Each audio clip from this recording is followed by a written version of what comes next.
Yang mulia Bapak dan Ibu Ketua Pengadilan Tinggi se-Indonesia, Bapak dan Ibu Wakil Ketua Pengadilan Tinggi, Hakim Tinggi, dan seluruh jajaran di Pengadilan Tinggi se-Indonesia. Yang saya hormati Ibu narasumber, Ibu Profesor Dr. Diah Natalisa MBA, Deputi Bidang Pelayanan Publik Kementerian Pendayagunaan Aparatur Negara dan Reformasi Birokrasi Indonesia. Yang saya hormati Bapak Muhammad Yusuf Kurniawan, SHMSI, Asisten Deputi Perumusan Sistem dan Strategi Kebijakan Pelayanan Publik Kementerian Pendayagunaan Aparatur Negara dan Reformasi Birokrasi Indonesia. Yang saya hormati Bapak dan Ibu Ketua Pengadilan Negeri se-Indonesia.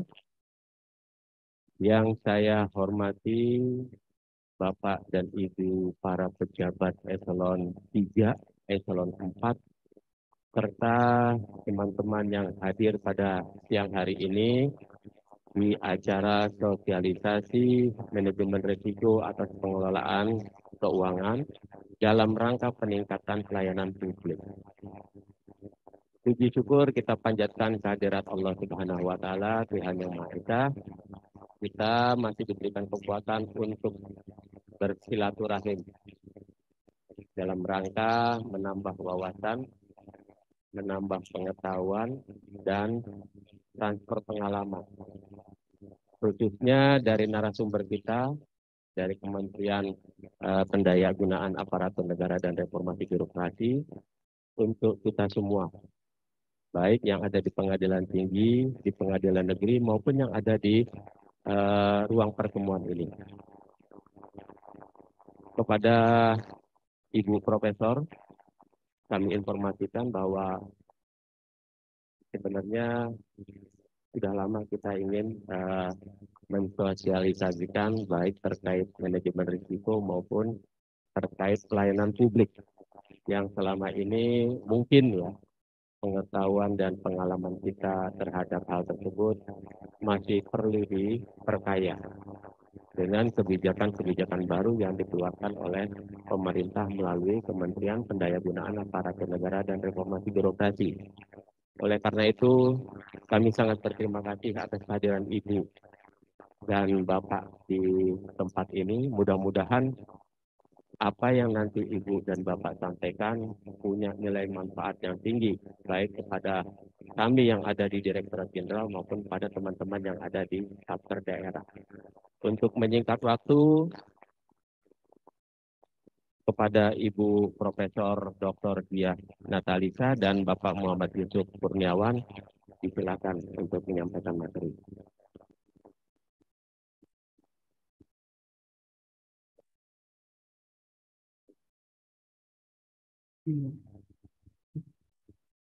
Assalamualaikum warahmatullahi wabarakatuh.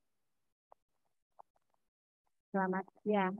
Salam sejahtera untuk kita sekalian. Om Swastiastu, Namo Buddhaya. Salam kebajikan. Yang sangat kami hormati Direktur Jenderal Badan Peradilan Umum. Alhamdulillah kami didampingi oleh Bapak Sekretaris Dirjen Badan Peradilan Umum. Yang sangat kami muliakan para Ketua Pengadilan Tinggi, para Hakim Tinggi, begitu juga para Ketua Pengadilan Negeri, Bapak Ibu, para pejabat eselon 3 dan 4, dan juga semua peserta kegiatan pada hari ini, baik yang berada di ruangan ini maupun yang mengikuti kegiatan ini secara virtual. Sebelumnya, Pak Sekjen yang sangat saya banggakan, saya ingin menyapa Bapak Ibu sekalian. Ada satu bait pantun untuk kita semuanya. Udah cakep duluan ya. Habis ini udah siang ini waktunya perjuangan itu semua ya. Pergi ke sungai memancing ikan, perginya dengan wajah yang ceria. Selamat siang, saya ucapkan Semoga semua dalam keadaan sehat dan berbahagia.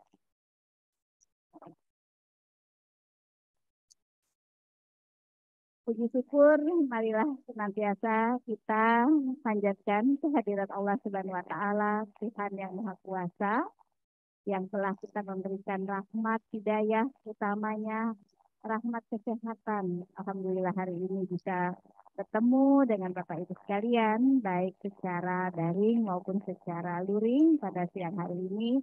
Mudah-mudahan kita semua juga dalam keadaan sehat dan juga semua pekerjaan kita kerjakan ini membawa kebaikan dan juga keberkahan bagi kita semua masyarakat Indonesia. Izinkan kami juga dalam kesempatan yang sangat-sangat jarang ini mengucapkan terima kasih Bapak atas undangan yang disampaikan kepada kami di Kemenpan EP, dan kami sangat mengapresiasi kegiatan semacam ini, apalagi diikuti oleh jumlah peserta yang lumayan banyak ya, yang berasal dari seluruh wilayah di Indonesia. Saya, Diah Natalisa, Deputi Bidang Pelayanan Publik, didampingi oleh Bapak Asdep, Bapak Yusuf Kurniawan. Insya Allah nanti Mas Yusuf akan dapat memberikan pencerahan, memberikan masukan-masukan, ya, maupun juga penjelasan secara detail terkait dengan berbagai situasi kami di Kemenpan EP, khususnya di Kementerian Bidang Pelayanan Publik. Hadirin yang saya hormati, Bapak Presiden dan juga Bapak Wakil Presiden, dalam visi misi di tahun 2019-2024 memiliki komitmen yang besar dalam melakukan reformasi birokrasi. Reformasi birokrasi dilakukan untuk dapat mewujudkan harapan masyarakat atas kehadiran negara. Dalam hal ini adalah wujudnya adalah bentuk pelayanan publik. Pelayanan publik yang cepat, yang pasti, terjangkau. Ini juga tidak hanya merupakan muara, tetapi juga merupakan outcome dari proses reformasi birokrasi itu sendiri. Dan Bapak Presiden juga mengingatkan kita bersama.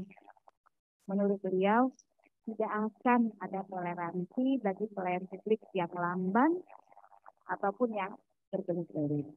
Nah, dalam rangka percepatan reformasi birokrasi dan juga untuk mendorong pertumbuhan ekonomi, serta juga berbagai keberhasilan pembangunan nasional, terdapat beberapa tujuan dan sasaran yang perlu untuk kita capai bersama, yaitu antara lain bagaimana kita bisa mewujudkan birokrasi yang bersih dan akuntabel, birokrasi yang kapabel, serta kita bisa mewujudkan pelayanan publik yang prima.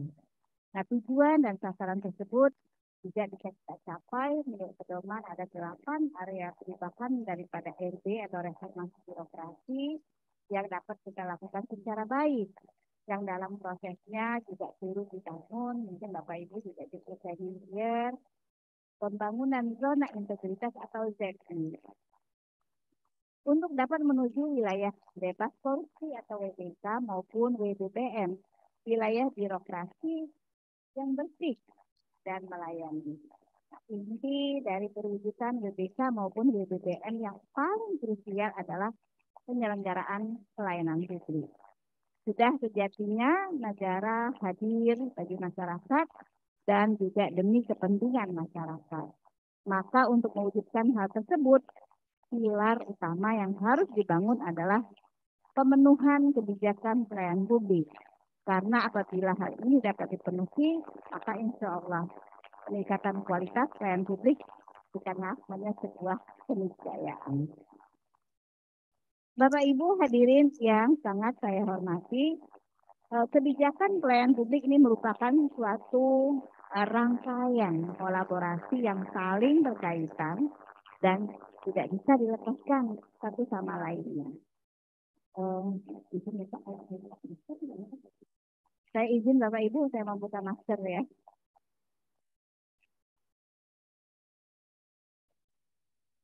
Jadi mulai dari hal yang paling mendasar, yaitu kalau kita bicara standar pelayanan. Yang ini merupakan fondasi utama dari penyelenggaraan pelayanan. Kemudian dalam penyusunannya ini wajib kita melibatkan masyarakat. sebagai bentuk penerapan kebijakan pelayanan yang berbasis bukti, evidence-based policy. Ya, yang juga kita bisa melakukan berbagai kegiatan lainnya, misalnya melalui forum konsultasi publik atau SKP, serta juga komitmen atas perbaikan yang dilakukan. Ini kita secara periodik melakukan apa yang disebut dengan SKM, survei kepuasan masyarakat, dan juga tidak melupakan bagaimana kita bisa merespon dengan baik melalui apa yang disebut dengan pengelolaan pengaduan SP4M Lapor, sistem pengaduan pelayanan publik dengan menggunakan aplikasi Lapor. Walaupun kami tahu Pak Ses juga ada sistem tersendiri yang berlaku di MA. Nah, penyelenggaraan pelayanan publik yang prima tidak berdiri sendiri atas satu layanan tertentu saja. Perlu ada perwujudan layanan terintegrasi yang dikelola dengan baik. Nah, Samsat misalnya, ini salah satu bentuk perwujudan integrasi yang sudah familiar kita kenal. Tetapi saya sendiri pernah mengunjungi, pernah melihat ya, dan pernah juga sampai sangat mengapresiasi bentuk integrasi layanan yang dilakukan baik oleh pengadilan tinggi maupun pengadilan negeri. Atau mungkin kalau kita bicara dalam skop yang lebih luas, ada integrasi layanan dari berbagai kementerian, lembaga dalam satu lokasi. Ini yang disebut dengan mall pelayanan publik, di mana teman-teman juga dari pengadilan negeri juga ikut berpartisipasi memberikan layanan di mall pelayanan publik. Hal lain yang tidak kalah penting juga adalah pengembangan inovasi pelayanan publik yang diikutsertakan dalam salah satu event yang diselenggarakan oleh Kemenpan setiap tahun, yaitu kompetisi inovasi pelayanan publik atau KIPP, yang mana ini sudah kami selenggarakan sejak tahun 2014 sampai dengan saat ini. Sudah 9 kali kami menyelenggarakan kompetisi tersebut. Nah, oleh karena itulah seluruh kebijakan pelayanan ini perlu kita jalankan dengan membentuk suatu janji atau komitmen yang penuh kepada masyarakat melalui mungkin pernah dengar itu yang disebut dengan maklumat pelayanan atau janji pelayanan.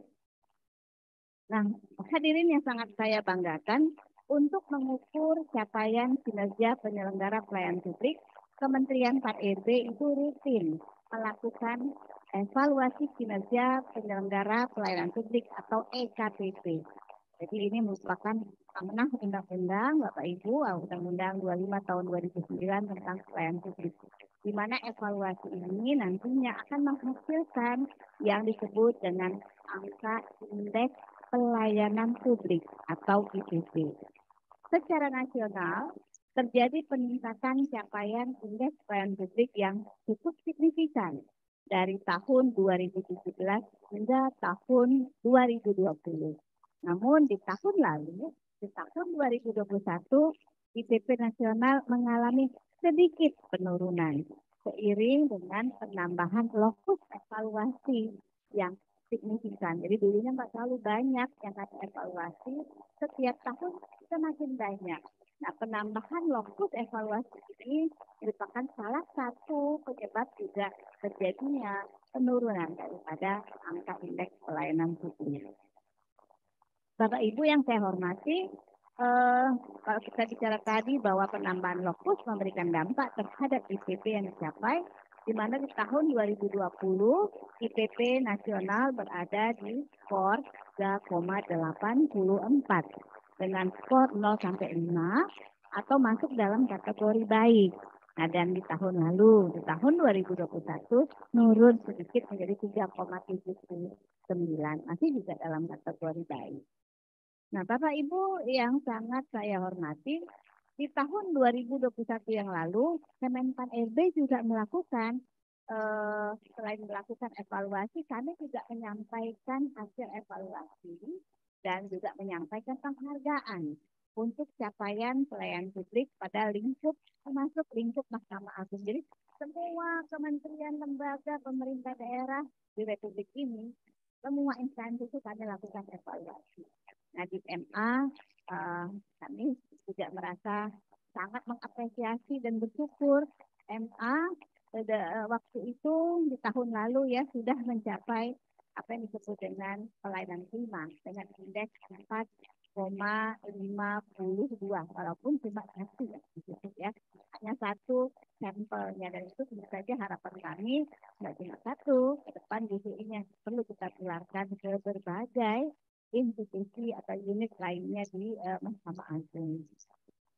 Capaian ini sangatlah membanggakan karena jauh di atas rata-rata IPB, rata-rata nasional yang tadi saya sampaikan hanya 3,79 di tahun ini.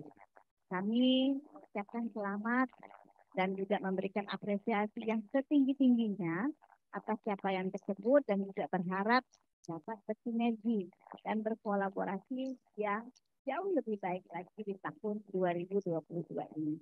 Apalagi tahun ini Bapak Ibu Mahkamah Agung juga telah membantu mengirimkan personelnya untuk berkolaborasi bersama Kementerian KED menjadi evaluator dalam pemantauan dan evaluasi kinerja unit penyelenggara pelayanan publik atau PEK-PPP. Pada tahun ini Kemenpan PEP juga akan melaksanakan evaluasi pada sebanyak 34 lokasi lokus evaluasi di ibu kota provinsi. Ini masih terbatas. Ya, kami akan lakukan di 34 lokus evaluasi di ibu kota provinsi dengan perwakilan dari lingkup Mahkamah Agung yang meliputi Pengadilan Negeri, Pengadilan Agama, Pengadilan Tata Usaha, dan juga Pengadilan Militer.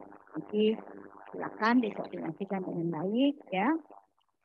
Dan tentu harapan kami semoga biar bersama ini kolaborasi yang dilakukan antara Kemenpan ya dengan Mahkamah Agung ini bisa meningkatkan kualitas pelayanan publik tidak hanya di lokus yang dievaluasi tetapi juga secara keseluruhan dapat direplikasi ditularkan kasus-kasus baik ya yang sangat membanggakan ini. Nah, untuk payung hukum PAK-PPP yang semula berdasarkan Permen 4 nomor 17 tahun 2017 kami lakukan sedikit perubahan. Ya, ini yang terbaru adalah Permen 4 nomor 29 tahun 2022. Dan pada Permen 4 terbaru ini setidaknya Bapak Ibu terjadi beberapa perubahan yang juga cukup signifikan.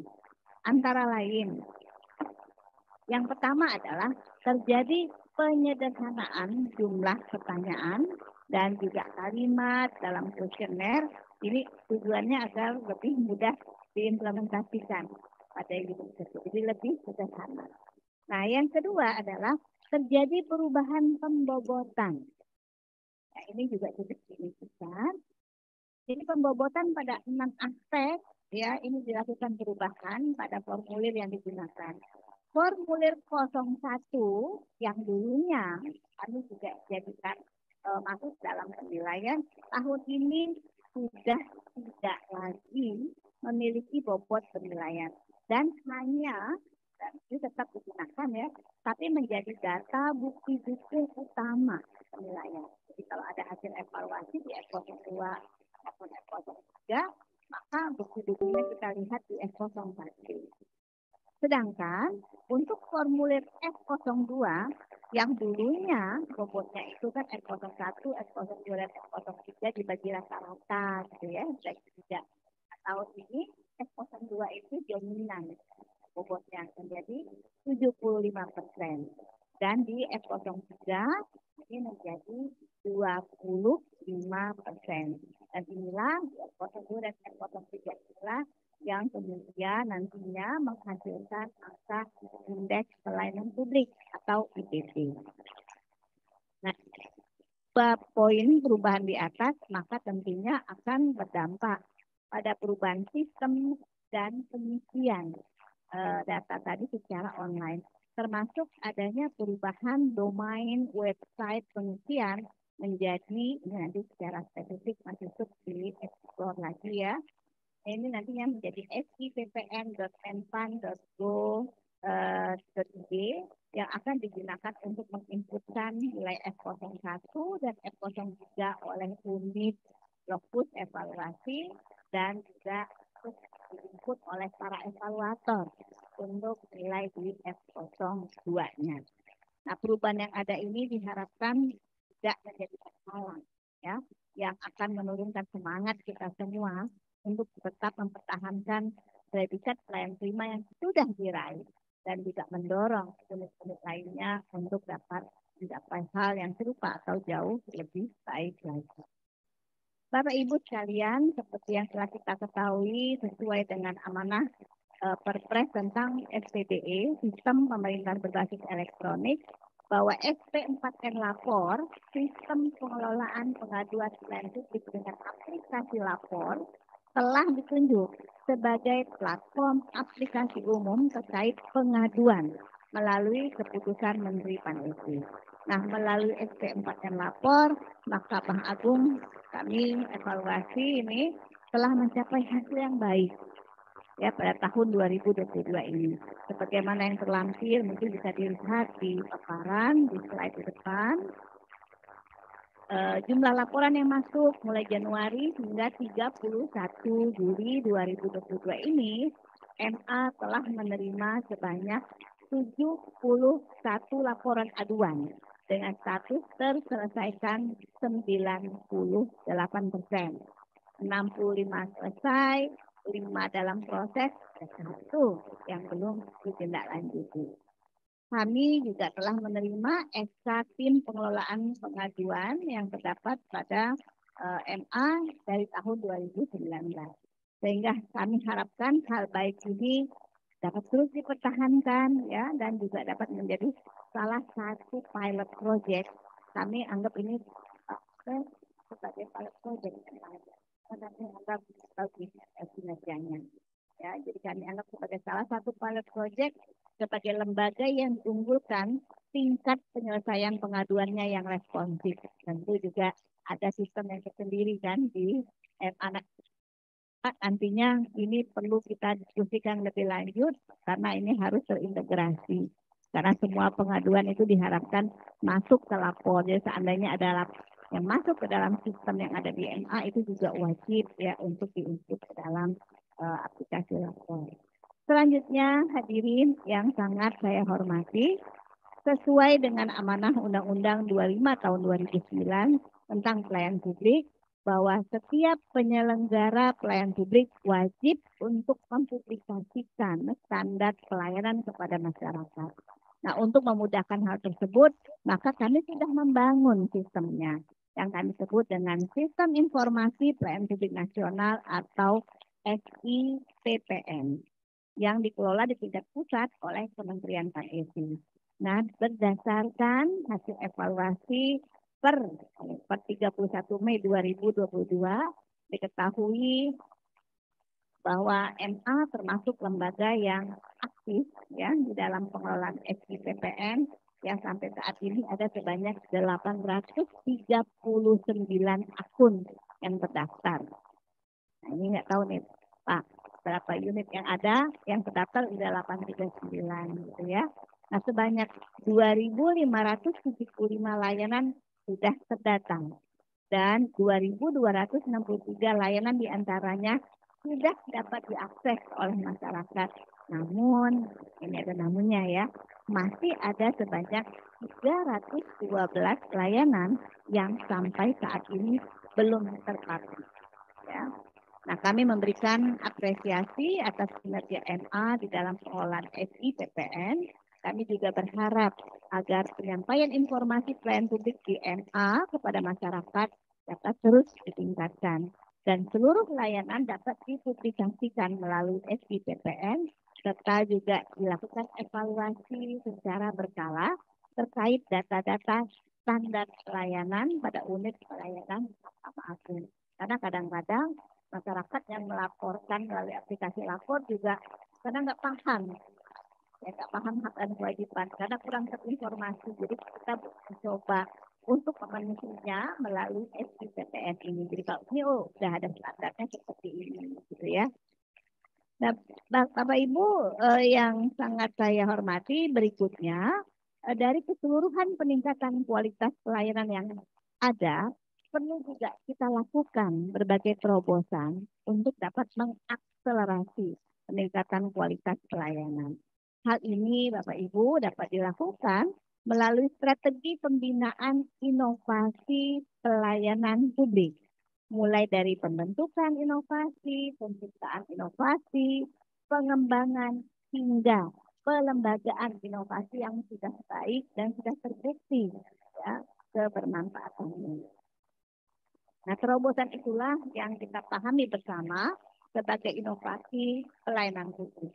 Nah, sejak kami gaungkan gerakan One Agency, One Innovation melalui Peraturan Menteri Pan-RB nomor 30 tahun 2014, inovasi pelayanan publik telah menjadi motor penggerak reformasi birokrasi, khususnya di bidang penyelenggaraan pelayanan publik.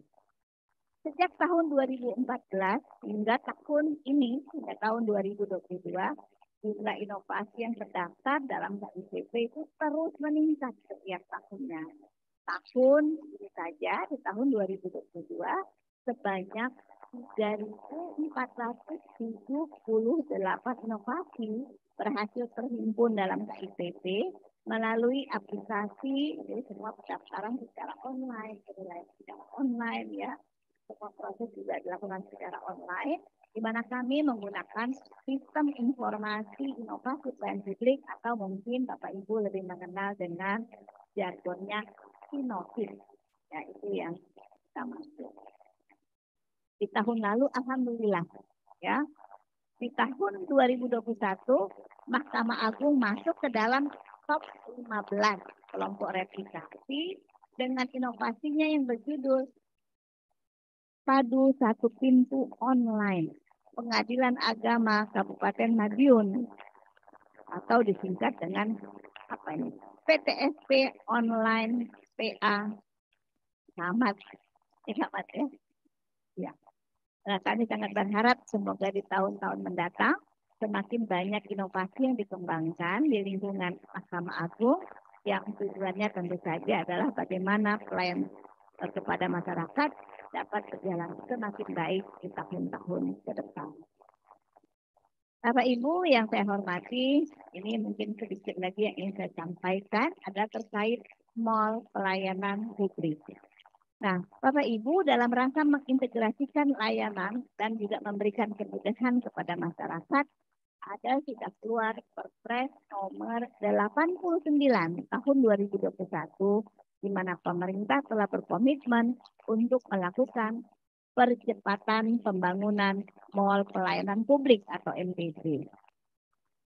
Nah, sejak tahun 2017 hingga Juni 2022 sudah terdapat sebanyak 59 NPP yang telah diresmikan dan beroperasi di berbagai daerah di Indonesia. Ya, mungkin baru sekitar 13% dari keseluruhan kabupaten kota yang ada.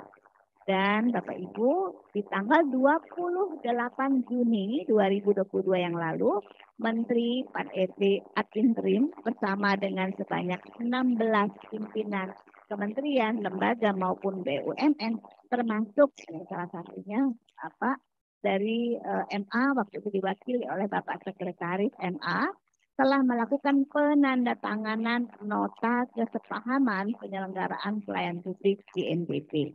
Untuk itu, kami sangat berharap seluruh jajaran Mahkamah Agung seluruh Indonesia ya dapat mensosialisasikan penerapan nota kesepahaman tersebut kepada seluruh unit kerja. Dan sebagai informasi, dalam waktu dekat kami juga akan mengundang untuk membahas terkait tindak lanjut penandatanganan nota kesepahaman tersebut. Selain itu, layanan pengadilan kami harapkan juga bisa memberi support dalam bentuk layanan aktif dan kami juga berterima kasih di atas setiap dukungan yang diberikan oleh MA untuk mendorong kehadiran layanan pengadilan di setiap NPP yang ada. Tentu ini akan menjadi kebanggaan masyarakat karena mereka dapat dengan mudah dan juga cepat ya dalam mengurus berbagai layanan di NPP yang menjadi one stop service area. Saya kira mungkin itu Bapak Ibu sekalian yang sangat saya hormati yang dapat saya sampaikan dan saya mohon dengan hormat mohon maaf tidak bisa mengikuti kegiatan ini sampai dengan selesai karena kebetulan ada juga kegiatan yang sudah terjadwal. Saya berharap nantinya Pak Asisten Deputi Perumusan Sistem dan Strategi Kebijakan yang hadir bersama-sama saya, Bapak Yusuf Kurniawan, dapat membuka diri untuk dapat berdiskusi, ya atau juga mungkin Mas Yusuf ada ide-ide atau saran, mohon juga dapat didiskusikan, dapat kita tampung, yang dapat dijadikan apa namanya masukan yang berharga ya untuk kebijakan kita ke depan. Semoga Allah Subhanahu Wa Taala ya selalu memberikan kita kesabaran, kekuatan ya sehingga kita semua juga dapat memberikan pelayanan yang semakin baik di Republik Indonesia yang kita cintai ini. Saya akhiri satu bait panjang lagi ya Pak.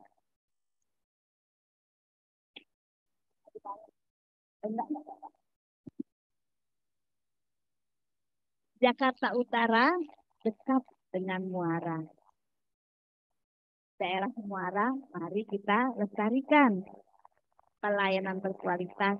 Insya Allah masyarakat sejahtera, keadilan di Indonesia harus terus kita tegakkan. Terima kasih. Assalamualaikum warahmatullahi wabarakatuh.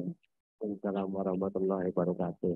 Terima kasih Ibu Profesor Dr. Diah Natalisa MBA, Deputi Bidang Pelayanan Publik Kementerian Pendayagunaan Aparatur Negara dan Reformasi Birokrasi atas materi yang diberikan. Semoga apa yang Ibu sampaikan dapat dipahami oleh teman-teman sekalian, kemudian juga bermanfaat untuk pelaksanaan peningkatan pelayanan publik di Direktorat Jenderal Badan Peradilan Umum maupun di satker-satker yang ada di bawahnya. Sekali lagi terima kasih Ibu dan Bapak, kita masih tetap untuk melanjutkan materi yang nanti akan disampaikan oleh Bapak Muhammad Yusuf Kurniawan. Sekali lagi terima kasih Ibu.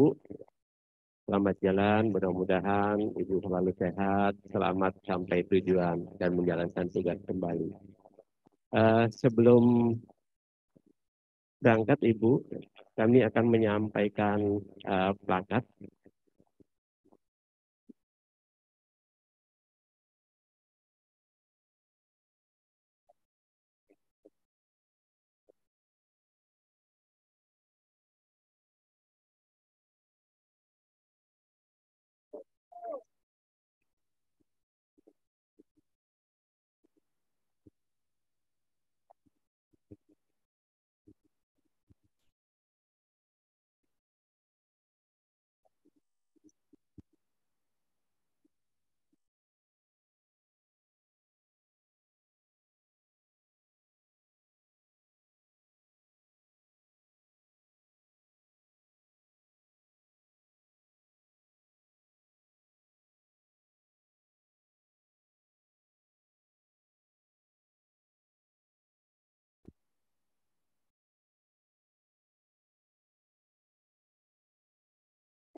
Baik, kita lanjutkan kembali kepada Bapak Muhammad Yusuf Kurniawan. Disilakan untuk melanjutkan materi yang telah disampaikan oleh Ibu Profesor Dr. Diah Natalisa MBA.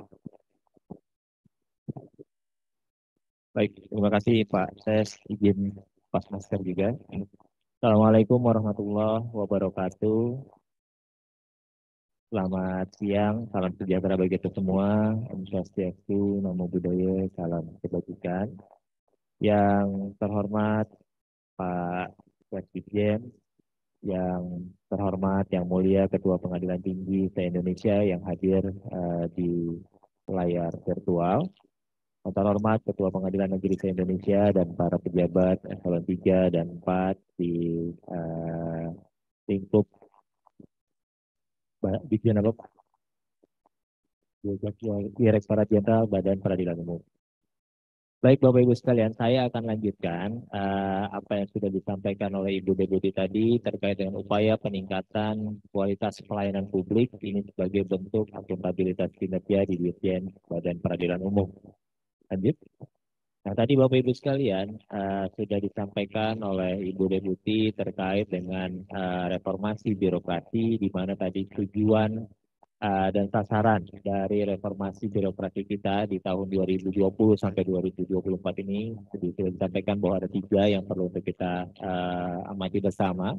Bagaimana kita menciptakan birokrasi yang bersih dan akuntabel, bagaimana kita menciptakan birokrasi yang capable, serta bagaimana kita bisa mewujudkan yang namanya pelayanan publik yang prima.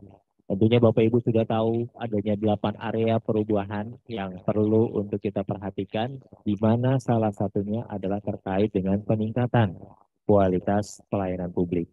Nah, ini yang menjadi titik tolak kita di pertemuan ini, bagaimana kita upayakan untuk meningkatkan kualitas pelayanan publik ini untuk mencapai tujuan dan sasaran dari pelaksanaan reformasi birokrasi di tahun 2020 sampai 2024 tadi, yang tujuan akhirnya adalah bagaimana agar pertumbuhan ekonomi dan keberhasilan pembangunan nasional ini bisa kita dapatkan.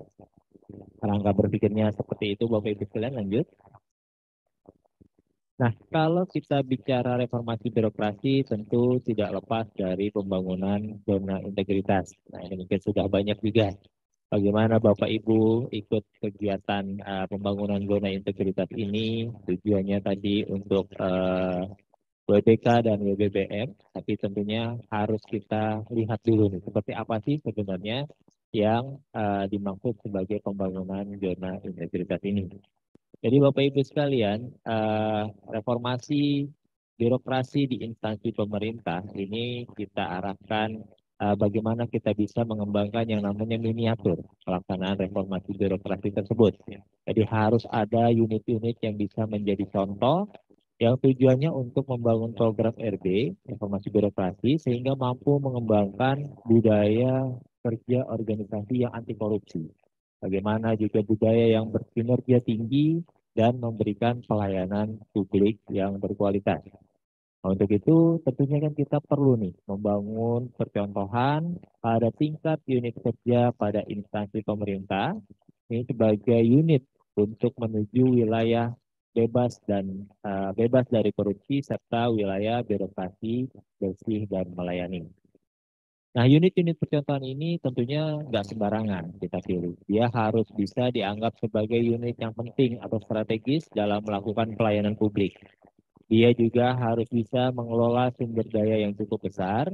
Dan yang ketiga, memiliki tingkat keberhasilan reformasi yang cukup tinggi di unit tersebut.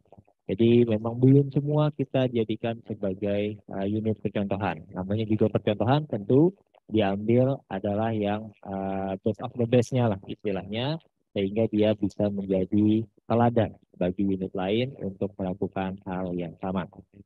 Lanjut. Nah, berikutnya Bapak Ibu, ketika kita melakukan penilaian reformasi birokrasi, ini ada 2 komponen yang perlu kita perhatikan. Ada komponen yang namanya komponen pengungkit dengan bobot sebesar 60% dan komponen hasil yang bobotnya sebesar 40%. Nah, kedua komponen ini juga tetap memperhatikan yang namanya peningkatan kualitas pelayanan publik. Di komponen pengungkit ada nilai indeks pelayanan publik yang diminta sebagai bagian dari penilaian. Ibu Deputi sudah menjelaskan panjang lebar terkait dengan indeks pelayanan publik. Dan alhamdulillah kemarin teman-teman MA ini bisa masuk kategori pelayanan prima. Sementara dari komponen hasil, ini juga dilihat bagaimana kualitas pelayanan publik dari unit tersebut. Yang dilihatnya adalah bagaimana pelaksanaan survei kepuasan masyarakatnya. Sudah belum dilaksanakan, berapa hasilnya, apa tindak lanjutnya, dan apakah sudah dipublikasikan. Nah, kedua hal ini menjadi penting Bapak Ibu sekalian, bagaimana nanti ketika Bapak Ibu mau mengusulkan sebagai unit percontohan, Bapak Ibu paling enggak sudah punya gambaran dari visi pelayanan publik apa sih yang perlu untuk kita siapkan lebih lanjut. Berikutnya. Nah, ini yang saat ini sedang terjadi Bapak Ibu, bagaimana tercipta yang namanya transformasi untuk menciptakan pelayanan prima. Dulu setiap pelayanan ini kita harus menyerahkan dokumen-dokumen yang sifatnya kertas. Dokumen A, dokumen B, dan dokumen C. Sekarang sudah beralih nih, yang namanya service by dokumen tadi menjadi paperless. Bapak Ibu cukup menyampaikan dokumen via email misalnya, atau lewat aplikasi yang dikembangkan, atau kegiatan sejenis yang sifatnya untuk nggak ada lagi nih transaksi dalam bentuk kertas. Semua sudah paperless. Yang kedua, saat ini juga kita sedang bertransformasi bagaimana yang namanya IGAF, sistem informasi yang diselenggarakan dalam kegiatan kita sehari-hari, ini juga beralih. Yang tadi ada sistem masing-masing berdiri sendiri-sendiri, sekarang bagaimana kita kembangkan yang namanya smart government. Atau satu aplikasi untuk semua berbagai atau semua jenis layanan tadi. Contoh ketika kita mengurus kepegawaian, ada sistem informasinya sendiri. Untuk masalah keuangan, ada sistem informasinya sendiri. Manajemen kinerja misalnya ada sistem informasinya sendiri. Persuratan ada sistem informasinya sendiri. Sekarang, dari sistem informasi yang kita kembangkan tadi, bagaimana kita arahkan untuk menjadi yang namanya super apps. Dari satu sistem informasi ini bisa semua untuk melayani berbagai kebutuhan. Yang ketiga, Bapak Ibu, sekarang kita juga sudah mulai beralih nih. Dari sekedar mengejar kepuasan dari pengguna layanan, kita sudah mulai beralih bagaimana memberikan kebahagiaan. Nggak lagi sekedar memberikan kepuasan sekarang, tapi bisa memberikan kebahagiaan. Saya ambil contoh di Dinas Dukcapil yang paling sering ditemui. Ketika Bapak Ibu misalnya punya anggota keluarga baru, kita punya anak yang baru dilahirkan dan ingin mendapatkan yang namanya akte kelahiran. Mintalah ke Dukcapil akte kelahiran tersebut, tapi yang disampaikan oleh Dukcapil ternyata nggak cuma akte kelahiran. Dukcapil sudah menyediakan dokumen yang namanya kartu keluarga baru karena adanya penambahan anak. Lalu Dukcapil juga menyediakan yang namanya kartu identitas anak. Ini nggak kita minta. Kita nggak minta untuk disediakan segera kartu keluarga misalnya, kita nggak minta untuk diterbitkan kartu identitas anak misalnya, tapi ini bagian dari perubahan atau transformasi yang sudah diciptakan tadi. Ini bagian dari pelayanan kami di Dukcapil untuk meningkatkan kualitas layanan kami. Ini bagian dari menciptakan kebahagiaan tadi. Keren ya sekarang Dukcapil nggak diminta tapi kita bisa dapat apa yang menjadi dokumen hak kita. Atau keluarga langsung otomatis. Harusnya kan minta dulu nih baru dirubah. Nah, ini sudah otomatis. Mudah-mudahan di Mahkamah Agung juga sudah melakukan berbagai modifikasi tadi. Jika orang butuhkan dokumen sesuatu, tapi karena berkaitan dengan dokumen lainnya, ini maka langsung menjadi satu kesatuan untuk diterbitkan secara bersama-sama. Lanjut. Nah, untuk itu Bapak Ibu sekalian, setidaknya ada 4 hal dalam optimalisasi kualitas pelayanan publik. Yang pertama, bagaimana kita melakukan pemenuhan aturan di bidang penyelenggaraan pelayanan publik. Tadi beberapa di antaranya sudah disampaikan oleh Ibu Deputi. Yang kedua, bagaimana kita bisa meningkatkan kualitas SDM aparatur kita. Yang ketiga, terkait dengan pemenuhan sarana dan prasarana. Dan yang keempat, bagaimana kita bisa memanfaatkan teknologi informasi untuk mendukung pelayanan publik kita. Karena kita sudah dituntut untuk itu Bapak Ibu sekalian. Nggak lagi kita terus kemudian berdiam diri dan tergerus dengan perkembangan zaman. Kita lihat satu-satu terkait dengan pemenuhan aturan penyelenggaraan pelayanan publik. Setidaknya ada 8 hal yang perlu untuk kita lihat. Ini juga erat kaitannya nanti kalau misalnya Bapak Ibu jadi unit percontohan, ini sudah dipenuhi atau belum. Yang pertama terkait dengan standar pelayanan, yang kedua terkait dengan forum konsultasi publik, yang ketiga adalah terkait dengan maklumat pelayanan, yang keempat survei kepuasan masyarakat, yang kelima inovasi pelayanan publik, yang keenam evaluasi pelayanan publik, Yang ketujuh, SP4M lapor, dan kedelapan, integrasi pelayanan publik. Nah, ini beberapa di antaranya sudah dijelaskan tadi oleh Ibu Deputi. Saya lanjutkan sisanya. Lanjut.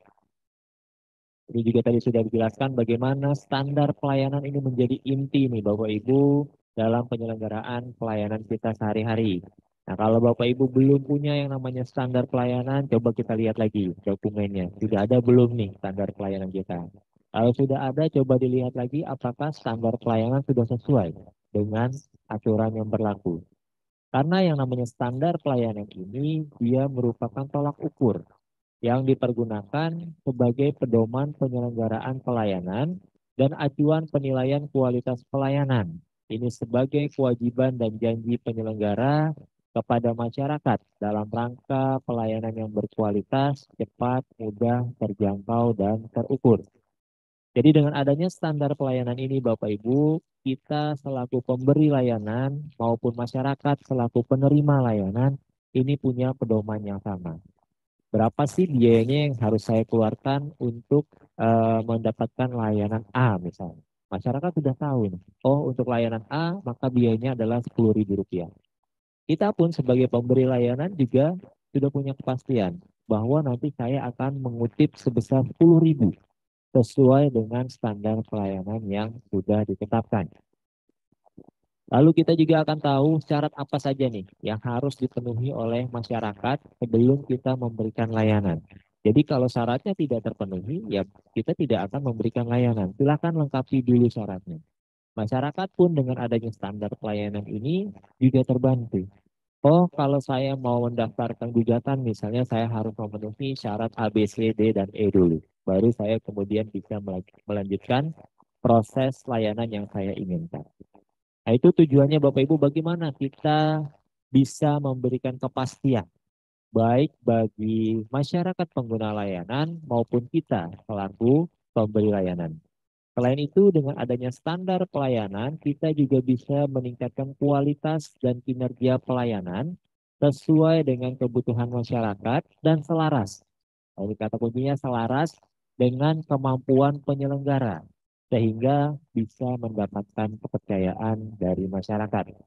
Di sini kebutuhan masyarakat bukan berarti harus kita penuhi 100%, tidak. Tapi kita sesuaikan dengan kemampuan kita. Misalnya masyarakat minta untuk pelayanan A, itu harusnya 1 jam selesai dong Pak. Jangan terlalu lama. Tapi kita lihat dulu secara aturan gimana. Kalau secara aturan tidak diatur, kita lihat dulu kemampuan kita gimana untuk menjawab dari kebutuhan masyarakat tadi. Kira-kira bisa nggak untuk diselesaikan dalam jangka waktu 1 jam? Kalau memang tidak memungkinkan, kita sampaikan nanti dalam kegiatan pembahasan rancangan standar pelayanan dengan masyarakat. Ini sudah ada aturannya terkait dengan itu. Balik dulu yang sebelumnya Mbak Karin. Jadi dalam penyusunan standar pelayanan, Bapak Ibu sekalian, ada 14 komponen nih yang harus kita penuhi, yang terdiri atas 2 komponen besar, yaitu komponen service delivery dan komponen manufacturing.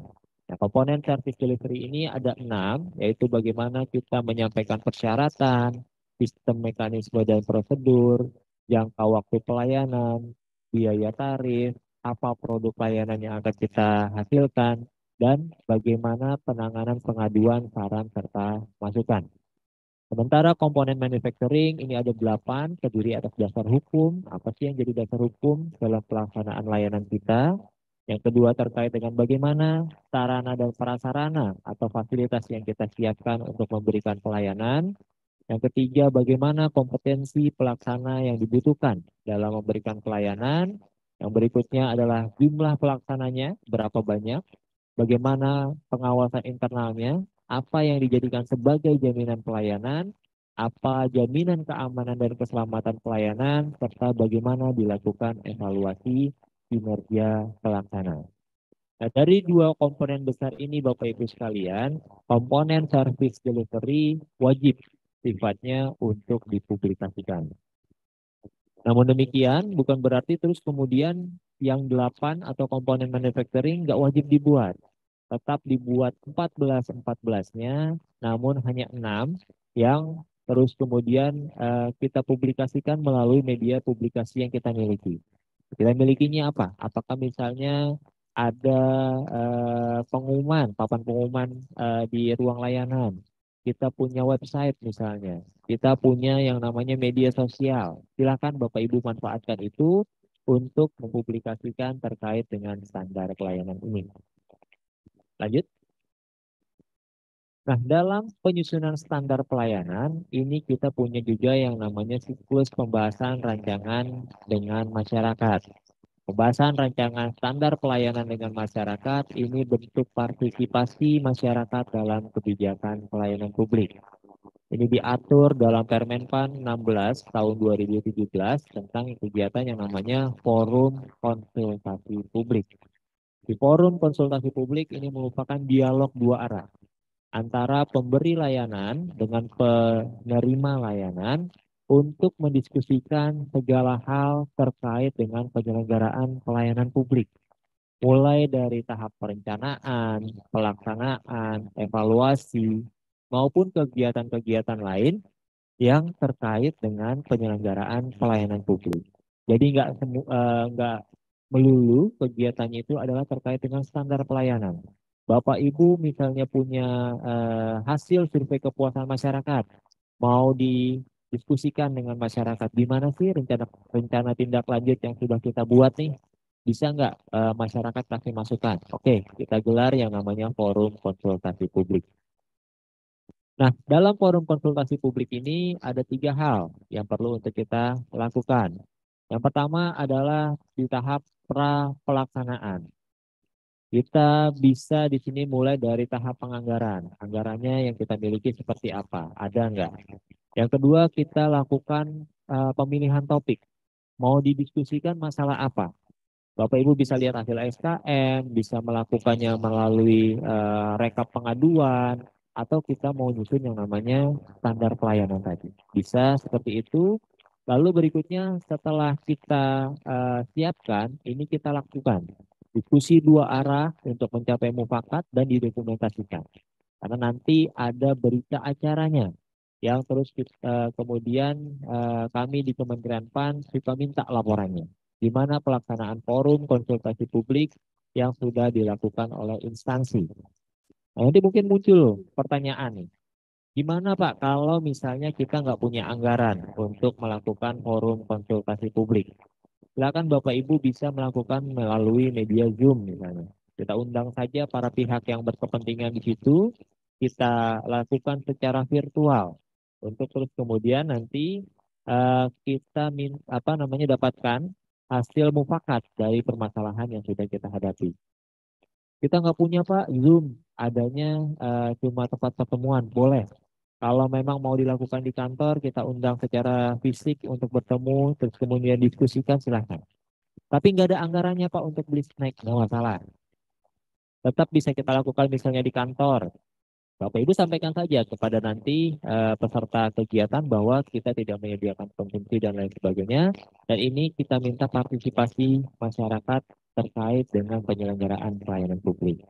Nah, nanti setelah Bapak Ibu laksanakan forum konsultasi publiknya, ada berita acara yang dihasilkan, lalu kita buat laporan dan tindak lanjut dari hasil forum konsultasi publik ini. Bapak Ibu susun laporannya, sampaikan ke Pak Sekretaris MA misalnya, atau secara berjenjang, lalu nanti bagaimana tindak lanjutnya juga kita monitor. Apa sih yang sudah kita sepakati dengan masyarakat, dan bagaimana kita terus kemudian membuat rencana tindak lanjut dari hasil kesepakatan tersebut. Lanjut. Nah, ini berikutnya yang ketiga, Bapak Ibu, terkait dengan maklumat pelayanan. Jadi maklumat pelayanan ini merupakan pernyataan kesanggupan dan kewajiban penyelenggara untuk melaksanakan pelayanan sesuai dengan standar pelayanan. Isinya simpel Bapak Ibu. Ini kalau dicontohkan di kami, ditandatangani oleh Ibu Deputi, kami siap memberikan pelayanan sesuai dengan standar pelayanan. Dan apabila kami tidak memberikan pelayanan sesuai dengan standar yang telah ditetapkan, kami siap menerima sanksi sesuai dengan peraturan perundang-undangan. Simpel Bapak Ibu, hanya seperti itu isi maklumat, namun demikian. Jangan Bapak Ibu buat maklumat terlebih dahulu sebelum standar pelayanannya Bapak Ibu miliki. Ini karena simpel, contek aja deh. Tinggal copy paste yang sudah beredar, terus ditandatangani. Misalnya oleh ketua pengadilan negerinya, misalnya. Lalu ditempel di ruang layanan. Kebetulan ada yang tahu, Pak, Bapak sudah mempublikasikan maklumat pelayanan. Kami lihat dong standar pelayanannya kayak gimana sih yang Bapak miliki di pengadilan negeri ini. Nah, ini ketika ditanyakan seperti itu, kalau kita belum punya, tentunya akan menyalahi apa yang sudah kita maklumatkan. Kan kita sudah berjanji, kita akan melakukan pelayanan sesuai dengan standar pelayanan.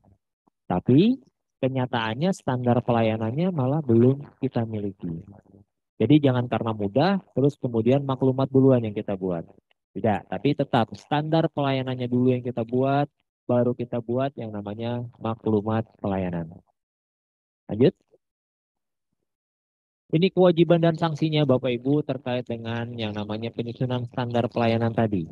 Di Undang-Undang Nomor 25 Tahun 2009 tentang Pelayanan Publik dan di PP Nomor 96 Tahun 2012 tentang peraturan pelaksana dari Undang-Undang Nomor 25 sudah mengatur kewajiban dan sanksinya. Ini sanksinya mulai dari yang terendah, yaitu teguran tertulis, sampai dengan yang terberat, yaitu sanksi pemberhentian dengan hormat tidak atas permintaan sendiri, kalau tidak menyusun yang namanya standar pelayanan. Pertanyaan yang mungkin muncul, ada nggak Pak implementasinya dari kewajiban dan sanksi ini? Ada Bapak Ibu. Di beberapa daerah yang berdasarkan hasil evaluasi kami, belum ada standar pelayanannya, ini kami sampaikan ke pimpinan kepala daerah tersebut bahwa unit yang dievaluasi belum memiliki standar pelayanan. Nah, terus kami rekomendasikan juga agar segera dibuat serta kami sampaikan aturan hukum yang mengatur mengenai hal tersebut. Nah, berdasarkan rekomendasi kami, terus kemudian ada beberapa OPD yang kemudian melakukan rotasi Bapak Ibu sekalian terhadap seluruh pejabat dari OPD tersebut hanya karena belum memiliki standar pelayanan. Ini kepala daerah dengan apa namanya berdalih sebagai hukuman dalam bentuk pembinaan, terus kemudian dipindahkan dari satu tempat ke tempat lainnya. Ini merupakan bukti bahwa sudah ada penerapan sanksi atas ketidakbuatan unit layanan atas standar pelayanan, dan walaupun belum hukuman maksimal, tapi setidaknya sudah ada sanksi sosial yang diberikan kepada unit yang belum menyelenggarakan atau membuat standar pelayanan tadi. Lanjut.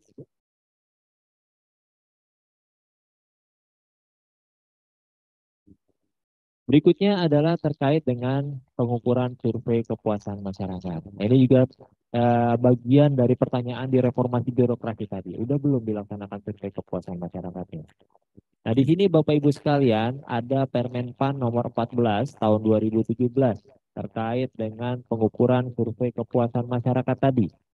Tujuannya adalah untuk mengukur kepuasan masyarakat sebagai pengguna layanan dalam rangka meningkatkan kualitas penyelenggaraan pelayanan publik. Jadi kita tanya nih sama masyarakat, masyarakat gimana sih kualitas penyelenggaraan pelayanan kita? Ini tujuannya bagaimana kita bisa mengetahui atau mengetahui kelemahan atau kekuatan dari unit layanan kita. Unit layanan kita tuh lemahnya di mana sih dari penyelenggaraan pelayanan publik yang sudah kita lakukan. Yang kedua juga bagaimana kita mengukur secara berkala penyelenggaraan pelayanan yang kita laksanakan. Nah, ini kan ada angka indeksnya nanti yang dihasilkan. Menurut masyarakat gimana dari pelayanan yang sudah kita lakukan. Yang ketiga, kita juga bisa mendapatkan feedback dari hasil survei ini. Oh, ternyata menurut masyarakat yang perlu untuk diperbaiki adalah perilaku pelaksananya. Oke, kalau gitu coba kita ubah deh, kita lakukan diklat misalnya, dan lain sebagainya. Yang keempat, ini juga bisa sebagai bahan penetapan kebijakan dalam perbaikan layanan. Jadi misalnya masyarakat mengeluhkan terkait dengan prosedurnya kok berbelit-belit sih, padahal sekarang sudah memakai yang namanya sistem informasi. Nah, berdasarkan hal itu, kita coba nih ubah. Berarti standar pelayanan kita yang bermasalah nih, kok sistem informasi belum diterapkan atau digunakan sebagai bagian dari mekanisme dalam memberikan layanan. Oke, nanti kita coba ubah bagaimana standar pelayanan tadi. Dan yang kelima, ini tentu bentuk partisipasi aktif masyarakat dalam penyelenggaraan pelayanan publik. Nah, amanat undang-undang, setiap unit penyelenggara pelayanan publik harus melibatkan masyarakat dalam penyelenggaraan pelayanan publiknya. Nah, Bapak Ibu, yang diukur dalam survei kepuasan masyarakat ini terdiri atas setidaknya 9 hal. Bagaimana terkait dengan persyaratan, bagaimana terkait dengan prosedur, bagaimana waktu pelayanan, biaya tarif, produk spesifikasi jenis pelayanan, kompetensi pelaksana, perilaku pelaksana, sarpras, dan penanganan pengaduan saran serta masukan. Kalau kita perhatikan, 9 unsur atau 9 hal yang ditanyakan dalam survei kepuasan masyarakat, ini adalah 9 unsur atau 9 hal yang sudah kita buat sebelumnya dalam standar pelayanan. Jadi yang ditanyakan adalah terkait dengan standar pelayanan kita nih Bapak Ibu. Nah berarti urut-urutannya nanti kita harus punya dulu standar pelayanan, kita buat maklumat pelayanan, baru kita lakukan survei kepuasan masyarakat. Karena yang ditanyakan di sini adalah misalnya bagaimana terkait dengan kemudahan persyaratan. Syaratnya udah ada belum? Kan adanya di standar pelayanan. Gimana masyarakat bisa tahu, bisa memberikan penilaian kalau syaratnya saja belum dibuatkan dalam suatu standar pelayanan. Demikian juga dengan prosedur misalnya. Bagaimana penilaian Bapak Ibu terkait dengan prosedur layanan di unit layanan kami? Nah, prosedurnya seperti apa? Ini tentunya juga ada di standar pelayanan tadi. Lanjut. Ini contoh kuesionernya Bapak Ibu sekalian. Bagaimana kita menanyakan tentang biodata responden, lalu kita tanyakan juga beberapa hal atau unsur yang sudah kita siapkan tadi berdasarkan 9 unsur. Dan kalau misalnya layanan Bapak Ibu sudah bersifat online, ini pun masih tetap bisa kita tanyakan. Contoh misalnya terkait dengan pertanyaan nomor 5. Bagaimana penilaian Bapak Ibu mengenai kesigapan petugas pelayanan? Kan kalau pelayanannya sudah online, kita nggak bisa lihat nih. Petugasnya sigap apa enggak sih? Nah ini bisa kita ganti pertanyaannya. Jika layanan daring, bagaimana kecepatan respon dari aplikasi sistem pelayanan yang diberikan? Jadi kita bisa menganalogikan tadi kesigapan petugas dengan kecepatan respon aplikasi yang kita gunakan. Demikian juga terkait dengan perilaku atau kemampuan dari petugas layanan. Ini kalau pelayanannya secara online kan kita nggak bisa lihat juga. Oke, kita bisa ganti pertanyaannya, bagaimana terkait dengan kemudahan atau kenyamanan dalam penggunaan fitur aplikasi yang kita gunakan. Demikian juga dengan Sarpras, ini juga nggak bisa kita ukur kalau pelayanan sudah online, tapi bisa kita ganti pertanyaannya dengan kualitas tampilan dari sistem informasi yang kita gunakan untuk memberikan pelayanan. Jadi tetap bisa Bapak Ibu untuk kita gunakan survei kepuasan masyarakat ini, baik layanan yang sifatnya masih tatap muka, hybrid maupun full online. Jadi jangan khawatir ketika nanti pelayanan Bapak Ibu sudah online ternyata masih bisa kita eh, apa perbaiki kalimatnya untuk terus kemudian tetap ditanyakan hal yang sama kepada pengguna layanan. Lanjut. Ini contohnya bagaimana pengolahan data survei. Bapak Ibu nggak perlu pusing-pusing juga. Kalau memang nggak punya sistem informasi untuk SKM, di Kemenpan sudah siapkan yang namanya Excel. Tabel Excel tinggal masukin angkanya lalu keluar nanti berapa nilai SKM dan nilai-nilai yang terendah lainnya seperti apa untuk terus kemudian dibuatkan rencana tindak lanjut. Berikutnya. Nah ini tadi terkait dengan evaluasi kinerja pelayanan publik, tadi juga sudah disampaikan oleh Bu Deputi. Jadi kami memang rutin setiap tahun melakukan evaluasi kinerja pelayanan publik karena ada amanat undang-undang di pasal 7 ayat 3 huruf C bahwa Menteri PAN ini bertanggung jawab untuk melakukan salah satunya pemantauan dan evaluasi kinerja pelayanan publik. Tujuannya yang pertama tentu bagaimana untuk melihat kepatuhan terhadap undang-undang. Yang kedua, kita mencari unit layanan publik yang dapat menjadi contoh. Yang ketiga, bagaimana kita bisa membantu terkait pertumbuhan ekonomi dan memberikan dampak bagi kesejahteraan masyarakat. Lanjut. Nah, ini juga instrumen sudah mengalami perubahan dari tahun ke tahun, demikian juga dengan proses evaluasinya sendiri. Jadi kita awali di sini tarik benang merahnya dari tahun 2015 bahwa sudah ada Permenpan nomor 1 tahun 2015 yang digunakan untuk evaluasi periode 2015 dan 2016, lalu disempurnakan dengan Permenpan 17 tahun 2017 yang masih digunakan sampai dengan tahun 2021. Nah, mengingat di tahun 2019 muncul pandemi, lalu terus kemudian kita coba tetap melakukan evaluasi yang tadinya dilakukan manual, sekarang kita coba secara hybrid, daring dan manual. Ini tujuannya agar tetap bisa mendapatkan nilai indeks pelayanan publik. Di tahun 2022 ini ada Permenpan baru yang kami terbitkan, ada Permenpan 29 tahun 2022 dan evaluasinya ini juga dilakukan secara hybrid, baik langsung turun ke lapangan maupun secara daring melalui link Zoom meeting. Lanjut. Ini perubahannya Bapak Ibu, tadi sudah disampaikan juga oleh Bu Deputi bahwa sebelumnya di Permenpan 17 tahun 2017 ada 3 formulir yang kami gunakan sebagai formulir penilaian. Ada yang namanya formulir 01, itu merupakan self-assessment yang diisi oleh unit yang dievaluasi. Lalu ada yang namanya formulir 02, ini yang diisi oleh evaluator, dan ada formulir 03 yang diisi oleh masyarakat pengguna layanan. Ketika menghasilkan indeks pelayanan publik, ketiga formulir ini berdasarkan Permenpan 17 tahun 2017 di rata-rata. F1, F2, dan F3 di rata-rata sehingga menghasilkan nilai indeks pelayanan publik. Nah, terus kemudian di tahun 2022 ini kami lakukan perubahan di mana F01 atau self assessment tadi ini tidak kita berikan nilai, tapi hanya sebagai database pelaksanaan evaluasi. Namun demikian ini sangat bermanfaat atau berguna Bapak Ibu sehingga tidak bisa diabaikan. Kalau F01-nya tidak lengkap, tentunya evaluator tidak bisa melakukan penilaian.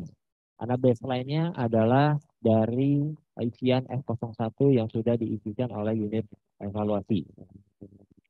Lalu F02 ini kita bobot sebesar 75%. Tadi sebelumnya di Permenpan 17 dibobot sebesar 100%, sekarang tinggal 75%. Dan F03 kita bobot 25%. Jadi sekarang hanya F2 dan F3 yang kita gunakan sebagai indikator penilaian untuk menghasilkan nilai yang namanya indeks pelayanan publik. Lanjut. Nah, di tahun ini juga kami akan melakukan evaluasi kinerja khusus pada 5 kementerian yang ditunjuk. Salah satunya adalah di lingkungan Mahkamah Agung.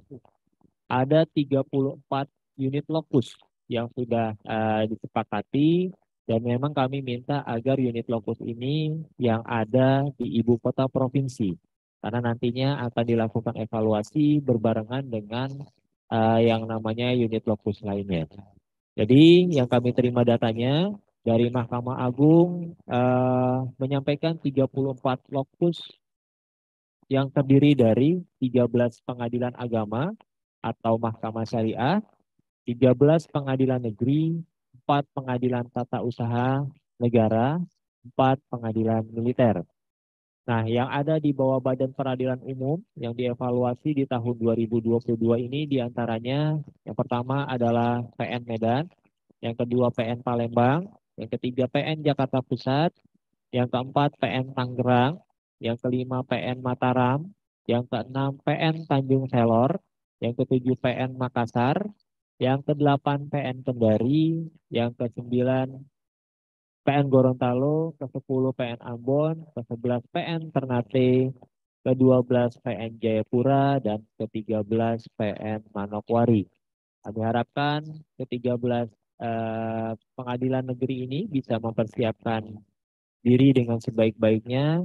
Apa yang tadi kami sampaikan bisa dipenuhi dan insya Allah nilainya juga bisa mengikuti apa yang sudah menjadi lokus evaluasi di tahun sebelumnya, di mana lokus evaluasi tersebut berhasil meraih predikat pelayanan prima. Karena di kami nilai tertinggi ketika kita sudah mendapatkan predikat pelayanan prima tadi. Lanjut. Ini timelinenya Bapak Ibu sekalian, kita mulai dari Agustus sampai dengan Oktober, di mana ada 6 aspek yang dievaluasi, yaitu terkait dengan kebijakan pelayanan, profesionalisme SDM, sarana prasarana, sistem informasi pelayanan publik, konsultasi dan pengaduan, serta inovasi. Lalu formulir evaluasinya hanya ada 3 sama seperti sebelumnya, yaitu F01 seperti saya sudah jelaskan tadi, F02 dan F03. Untuk evaluasi ini kami akan melakukan pengamatan langsung ke lapangan, jadi kami akan mendatangi lokus-lokus evaluasi yang sudah ditunjuk tadi. Dan kami juga sudah melakukan BIMTEK pengisian F01 dan F03 kepada para unit lokus ini. Dan kalau nanti sekiranya dalam pengisian Bapak Ibu yang menjadi lokus memiliki kendala, silakan Bapak Ibu bisa menghubungi kami di Kementerian 4RB dan nomor kontaknya sudah kami sampaikan ketika pelaksanaan bimbingan teknis yang lalu. Lanjut. Nah, berikutnya Bapak Ibu, hal kedua yang perlu kita perhatikan dalam upaya peningkatan kualitas pelayanan publik adalah bagaimana kita tingkatkan kualitas SDM aparatur kita. Lanjut. Ini permasalahan yang sering dihadapi dalam penyelenggaraan pelayanan publik, di mana masyarakat merasa tidak dilayani, diperas dengan biaya yang mahal, adanya arogansi dari penyelenggara pelayanan publik, dipersulit dalam proses penyelenggaraan pelayanan publiknya, dan diskriminatif dalam penyelenggaraan pelayanan publik. Ini persepsi masyarakat Bapak Ibu yang muncul selama ini dalam pelayanan publik yang kita lakukan. Lanjut. Nah, untuk itu ada beberapa hal nih yang bisa kita lakukan yang mungkin saja Bapak Ibu sudah tahu. Apa sih perilaku wajib yang perlu untuk kita lakukan dalam melayani? Yang pertama, bagaimana kita merespon dengan cepat. Bagaimana kita bisa memberikan senyuman walaupun di belakang atau di hati kita ini ada masalah yang perlu untuk segera diselesaikan. Lalu yang ketiga, bagaimana kita bisa memberikan pelayanan dengan ramah, sabar, mampu meredam emosi, disiplin, tulus, mendengar, peka, menghormati, membantu, tidak segan mengucapkan maaf dan terima kasih, menawarkan solusi, fokus, dan dapat dipercaya. Lanjut. Nah, kita juga sudah punya nih yang namanya core value yang sama, yaitu berakhlak. Ini semua ASN diminta untuk menerapkan ini dalam kehidupan sehari-hari, yaitu berorientasi pelayanan, di mana kita diminta untuk komitmen dalam memberikan pelayanan prima demi kepuasan pelanggan. Kita juga diminta untuk akuntabel, dalam arti di sini kita bertanggung jawab atas kepercayaan yang sudah diberikan kepada kita. Kita diminta untuk kompeten, bagaimana kita terus belajar dan mengembangkan kapabilitas. Jadi jangan cepat puas diri nih dengan kondisi yang sekarang. Kita diminta juga untuk harmonis, bagaimana saling peduli dan menghargai perbedaan. Lalu kita diminta juga untuk berdedikasi dan mengutamakan kepentingan bangsa dan negara. Juga kita diminta untuk adaptif, bagaimana kita terus berinovasi dan antusias dalam menggerakkan serta menghadapi perubahan. Dan yang terakhir kita diminta untuk berkolaboratif, bagaimana kita membangun kerjasama yang sinergis antar pihak untuk mencapai tujuan bersama. Nah, hal-hal yang wajib untuk dilaksanakan tadi, perilaku yang wajib untuk dilaksanakan, serta core value bersama ini tentu sesuatu yang tidak mudah nih Bapak Ibu untuk dilakukan. Lanjut. Saya ambil contoh, ada salah satu rumah sakit di daerah Jawa Tengah yang memiliki pada saat itu, karena belum menggunakan core value bersama, mereka core value-nya adalah RS. Lanjut. RS ini adalah ramah dan semangat. Ramah terhadap teman sejawat, ramah terhadap masyarakat, dan ramah terhadap lingkungan. Juga semangat dalam melayani, semangat dalam mengembangkan diri, dan semangat dalam bekerja sama. Lalu pada suatu ketika, lanjut, Direktur utama mengundang para direktur dan pejabat rumah sakit terkait ini untuk berdiskusi. Ternyata berdasarkan hasil survei kepuasan masyarakat, berdasarkan laporan yang masuk, ini diketahui bahwa petugas rumah sakit banyak yang tidak ramah terhadap pasien atau masyarakat yang berkunjung ke rumah sakit tersebut. Bentuk ketidakramahan ini adalah bisa dilihat dari senyum yang diberikan. Senyumnya kok jutek banget ketika memberikan pelayanan. Untuk itu, Direktur Rumah Sakit mencoba bagaimana kita bisa mengubah senyum biasa menjadi senyum luar biasa. 2 cm ditarik ke kiri, 2 cm ditarik ke kanan, dan ditahan selama 7 detik. Untuk merubah senyum aja nih Bapak Ibu sekalian, mereka sampai bikin pelatihan 2 hari. Bagaimana bisa mengubah senyum dari senyum biasa menjadi senyum luar biasa. Untuk senyum aja. Lanjut. Lalu setelahnya Direktur Utama Rumah Sakit tadi meminta kepada pimpinan dari setiap direktur maupun kepala-kepala yang ada di sana dilakukan pembinaan. Kita harus melakukan pembinaan kepada para petugas, baik perawat maupun petugas lainnya, agar bisa memberikan senyum maksimal kepada masyarakat. Nggak ada lagi nanti komplain. Kepada masyarakat juga dilakukan sayembara. Silakan masyarakat adukan. Adukan kalau ada petugas kami yang tidak memberikan senyum dalam pelayanannya. Sebutkan namanya siapa, kejadiannya gimana, kapan itu terjadi. Itu ada kotak aduan yang tersedia di depan rumah sakit. Silakan masyarakat bisa melaporkan langsung.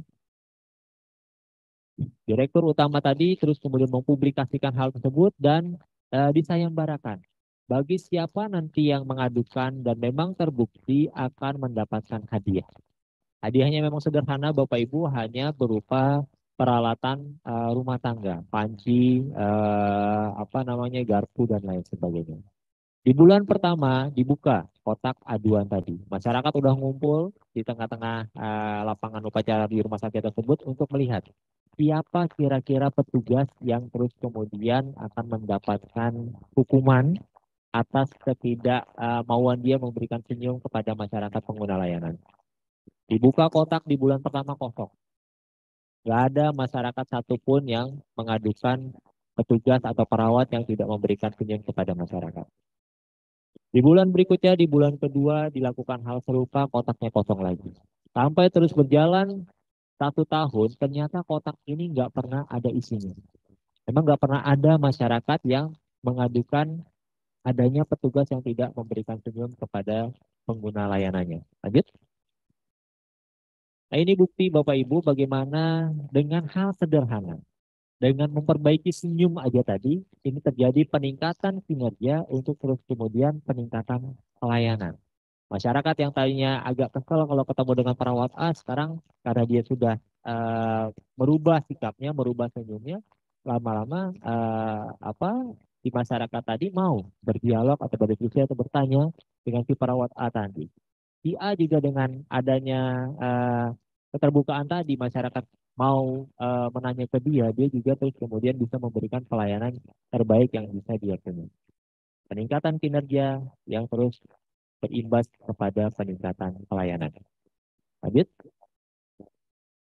Nah, ini yang ketiga Bapak Ibu terkait dengan sarana prasarana. Ini yang memang agak sulit karena terkait dengan anggaran, namun demikian bisa kita lakukan secara bertahap. Bagaimana kita bisa memenuhi sarpras terkait dengan ruang parkir, ruang tunggu pelayanan, sarana penunjang, dan fasilitas dan kebutuhan khusus. Lanjut. Apalagi di sini juga ada beberapa amanat dari peraturan perundang-undangan. Ada undang-undang dasar sampai dengan peraturan pemerintah, dan yang dari kami ini ada surat edaran. Surat edaran Menteri Pan-RB nomor 66 tahun 2020 tentang penyediaan sarana prasarana bagi kelompok rentan dalam penyelenggaraan pelayanan publik. Lanjut. Jadi kami minta di sini di surat edaran ini bagaimana setiap instansi untuk mendorong percepatan penyediaan sarpras yang ramah bagi kelompok rentan. Ini dalam rangka pemenuhan hak dari kelompok rentan tadi. Dan yang ketiga, guna mewujudkan kehidupan berkeadilan bagi kelompok rentan tersebut. Dan yang keempat, tentunya bagaimana kita mewujudkan unit pelayanan publik yang ramah bagi kelompok rentan. Lanjut. Ini Bapak Ibu setidaknya ada 13 hal sarpras yang kami minta untuk dapat dilengkapi berdasarkan surat edaran nomor 66 tahun 2020 ini. Tentunya kita juga harus melihat kondisi dan situasi unit layanan kita. Misalnya terkait dengan selasar penghubung yang nomor 5 ini. Apa ia diperlukan kalau unit layanannya tidak menghubungkan antara satu bangunan dengan bangunan lain. Yang kedua misalnya terkait dengan lift khusus. Kalau bangunannya cuma satu lantai atau dua lantai, apa perlu kita buat lift khusus ini? Nah, ini kita juga perlu untuk memperhatikan ketersediaan anggaran. Yang mana nih yang kira-kira terus kemudian bisa kita lakukan di tahun ini, lakukan di tahun berikutnya, dan berikutnya lagi agar yang namanya sarpras kelompok rentan ini bisa kita penuhi dengan semaksimal mungkin. Lanjut. Ini contoh penerapan sarpras kelompok rentan. Ini di websitenya sudah ada. Website ramah disabilitas telah diterapkan pada situs Direktorat Jenderal Badan Peradilan Umum. Alhamdulillah bisa menjadi contoh nanti bagi yang lain. Ini sering juga kami sampaikan Pak ke teman-teman ketika kita melakukan sosialisasi. Ini contoh yang mungkin bisa dilakukan juga oleh kementerian lembaga lain. Bagaimana di website dari Direktorat Jenderal Badan Peradilan Umum ini sudah menyediakan hal tersebut. Lanjut. Ini yang keempat terkait dengan sistem informasi pelayanan publik, bahwa kita juga meminta agar unit layanan ini memanfaatkan teknologi informasi dalam penyelenggaraan pelayanan publik. Tadi kami juga sudah membuat yang namanya SIPPN, tadi Bu Deputi juga sudah sampaikan, Sistem Informasi Pelayanan Publik Nasional, di mana tujuannya ini adalah membuat pemetaan pelayanan publik kementerian lembaga dan pemerintah daerah berbasis spasial. Tadi yang sudah disampaikan oleh Ibu Deputi bahwa untuk Mahkamah Agung, untuk lingkup Mahkamah Agung, SIPPN-nya sudah cukup aktif dan banyak juga yang sudah diisikan. Nah, ini memang kami dorong ke sana bagaimana terkait dengan standar pelayanan ini bisa diupload di SIPPN yang sudah kami sediakan. Lanjut. Ini contohnya bagaimana sistem informasi pelayanan publik selain SIPPN juga sudah dikembangkan di lingkup Mahkamah Agung juga sudah beberapa. Ada dari tadi website dari Dirjen Badilum sudah ada. Terus ada import juga dari Mahkamah Agung, Tigua, ini SKM, sistem Google Form, audio untuk survei kepuasan masyarakat. Alhamdulillah sudah banyak pemanfaatan teknologi informasi dalam penyelenggaraan pelayanan publik. Lanjut. Ini tantangannya Bapak Ibu sekalian, tantangan besar transformasi yang tadi di awal, bagaimana kita bisa bertransformasi, service by document menjadi paperless, e-gov menjadi smart gov, satisfaction menjadi happiness. Ini tantangannya. Bagaimana kita bisa berpindah dari yang namanya comfort zone atau zona nyaman sekarang kita pindah ke zona pembelajaran. Karena kalau kita bisa masuk ke sana, ini akan kita temukan pembelajaran-pembelajaran baru. Misalnya terkait dengan pemanfaatan IT. Bapak Ibu sekarang sudah nyaman nih menggunakan paper atau kertas dalam bertransaksi pelayanan publik. Silakan lengkapi dokumen A, B, dan C untuk mendapatkan pelayanan. Padahal sudah disiapkan nih sistem informasi untuk mengganti tadi. Yang tadinya based on paper, sekarang jadi paperless. Tapi Bapak Ibu takut, nanti saya nggak bisa untuk belajar komputer. Saya harus mengulang lagi ilmu saya kan sudah berumur dan lain sebagainya. Udah masuk ke dalam fear zone duluan. Bapak Ibu takut untuk berubah karena saat ini nyaman. Dengan paper aja tadi, dengan dokumen aja selesai kok apa yang diminta oleh masyarakat pengguna layanan. Kenapa saya harus beralih ke paperless? Padahal ketika Bapak Ibu sudah beranjak ke paperless tadi, Bapak Ibu akan menemukan hal-hal baru. Bapak Ibu belajar di sana, oh ternyata dengan paperless yang tadinya pekerjaan itu saya bisa selesaikan dalam waktu 1 jam, sekarang 15 menit selesai. Berarti ada waktu lainnya yang bisa saya manfaatkan untuk mengerjakan hal lain. Nah ini yang kita dapatkan dari learning zone tadi. Kalau Bapak Ibu terus kemudian sudah expert di sini, Bapak Ibu akan pindah ke growth zone.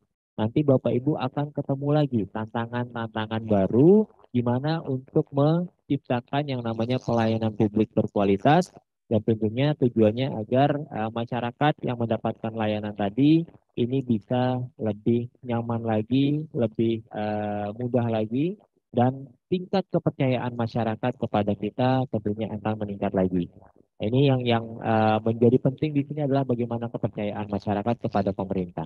Contohnya Bapak Ibu kalau ngurus KTP itu nggak mungkin ke BCA, nggak mungkin ke Mitra 10 misalnya, pasti larinya ke kelurahan.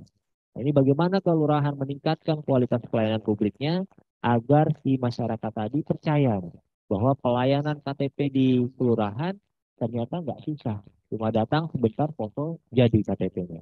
Nah, itu juga yang kita harapkan bagaimana pelayanan publik di unit kita bisa sesuai atau paling tidak mendekati ekspektasi dari masyarakat agar tadi apa yang kita lakukan nih selaras, bisa selaras dengan harapan dari pengguna layanan. Syukur-syukur bisa kita sejajarkan karena biasanya antara harapan dengan kemampuan kita ibarat deret ukur dan deret hitung. Itu bisa didekati tapi kemungkinan untuk disamakan itu sangat kecil. Mungkin itu Pak Tes yang bisa kami tambahkan dari paparan Bu Deputi tadi. Semoga ada manfaatnya dan terkait dengan kualitas pelayanan publik. Ini tentunya harapan kita bersama bagaimana kita bisa sama-sama meningkatkan kualitas layanan di unit kita masing-masing. Terima kasih, saya kembalikan ke Pak Tes. Baik, terima kasih kepada Pak Muhammad Yusuf Kurniawan atas apa yang tadi disampaikan kepada kita semua. Dari apa yang disampaikan Direktorat Jenderal Badan Peradilan Umum dan juga Mahkamah Agung ya sudah melaksanakan sebagian besar itu semua Pak. Kemudian terkait dengan standar pelayanan, memang kita juga mewajibkan kepada teman-teman di pengadilan negeri maupun pengadilan tinggi untuk membuat dan bahkan untuk mengupload di website masing-masing. Agar masyarakat yang ingin berurusan dengan pengadilan negeri ataupun pengadilan tinggi sudah tahu apa yang harus disiapkan, kemudian layanan apa yang akan dia minta, kemudian juga prosedurnya seperti apa, kemudian waktu layanan juga berapa lama, termasuk juga tarif dan biaya. Itu maksudnya supaya masyarakat sudah tahu sebelum dia datang ke pengadilan untuk mendapatkan pelayanan di pengadilan. Kemudian terkait dengan survei, ya kita sudah ada CISIPER, bahkan CISIPER itu sudah diberlakukan baik di Direktorat Jenderal, di pengadilan tinggi maupun di pengadilan negeri. Dan hasilnya juga kita lakukan evaluasi setiap triwulan, dan di sana juga kita minta teman-teman itu mencantumkan 3 unsur terendah. Ya, 3 unsur yang nilainya terendah, kemudian tindak lanjut atas 3 unsur nilai terendah itu seperti apa. Dan itu semua harus dipublikasikan di website masing-masing. Tetapi ya banyak hal yang mungkin ya teman-teman juga lupa untuk melaksanakan, kemudian juga mungkin ada hal-hal baru yang eh, disampaikan Bapak untuk teman-teman, oleh karenanya untuk lebih melengkapi pemberian materi ini, kami minta kepada teman-teman baik dari Pengadilan Tinggi maupun Pengadilan Negeri untuk langsung bertanya kepada narasumber terkait dengan apa yang tadi disampaikan. Dengan cara raise hand ya. Coba Pak Arief, udah ada yang... Silakan Bapak dan Ibu, mumpung ada narasumber yang kompeten di sini untuk menanyakan atau mendiskusikan terkait dengan materi yang disampaikan oleh narasumber kepada kita semua.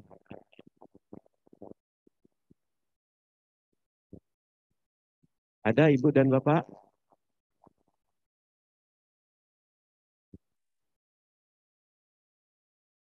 Kalau dari pertanyaan chat ada?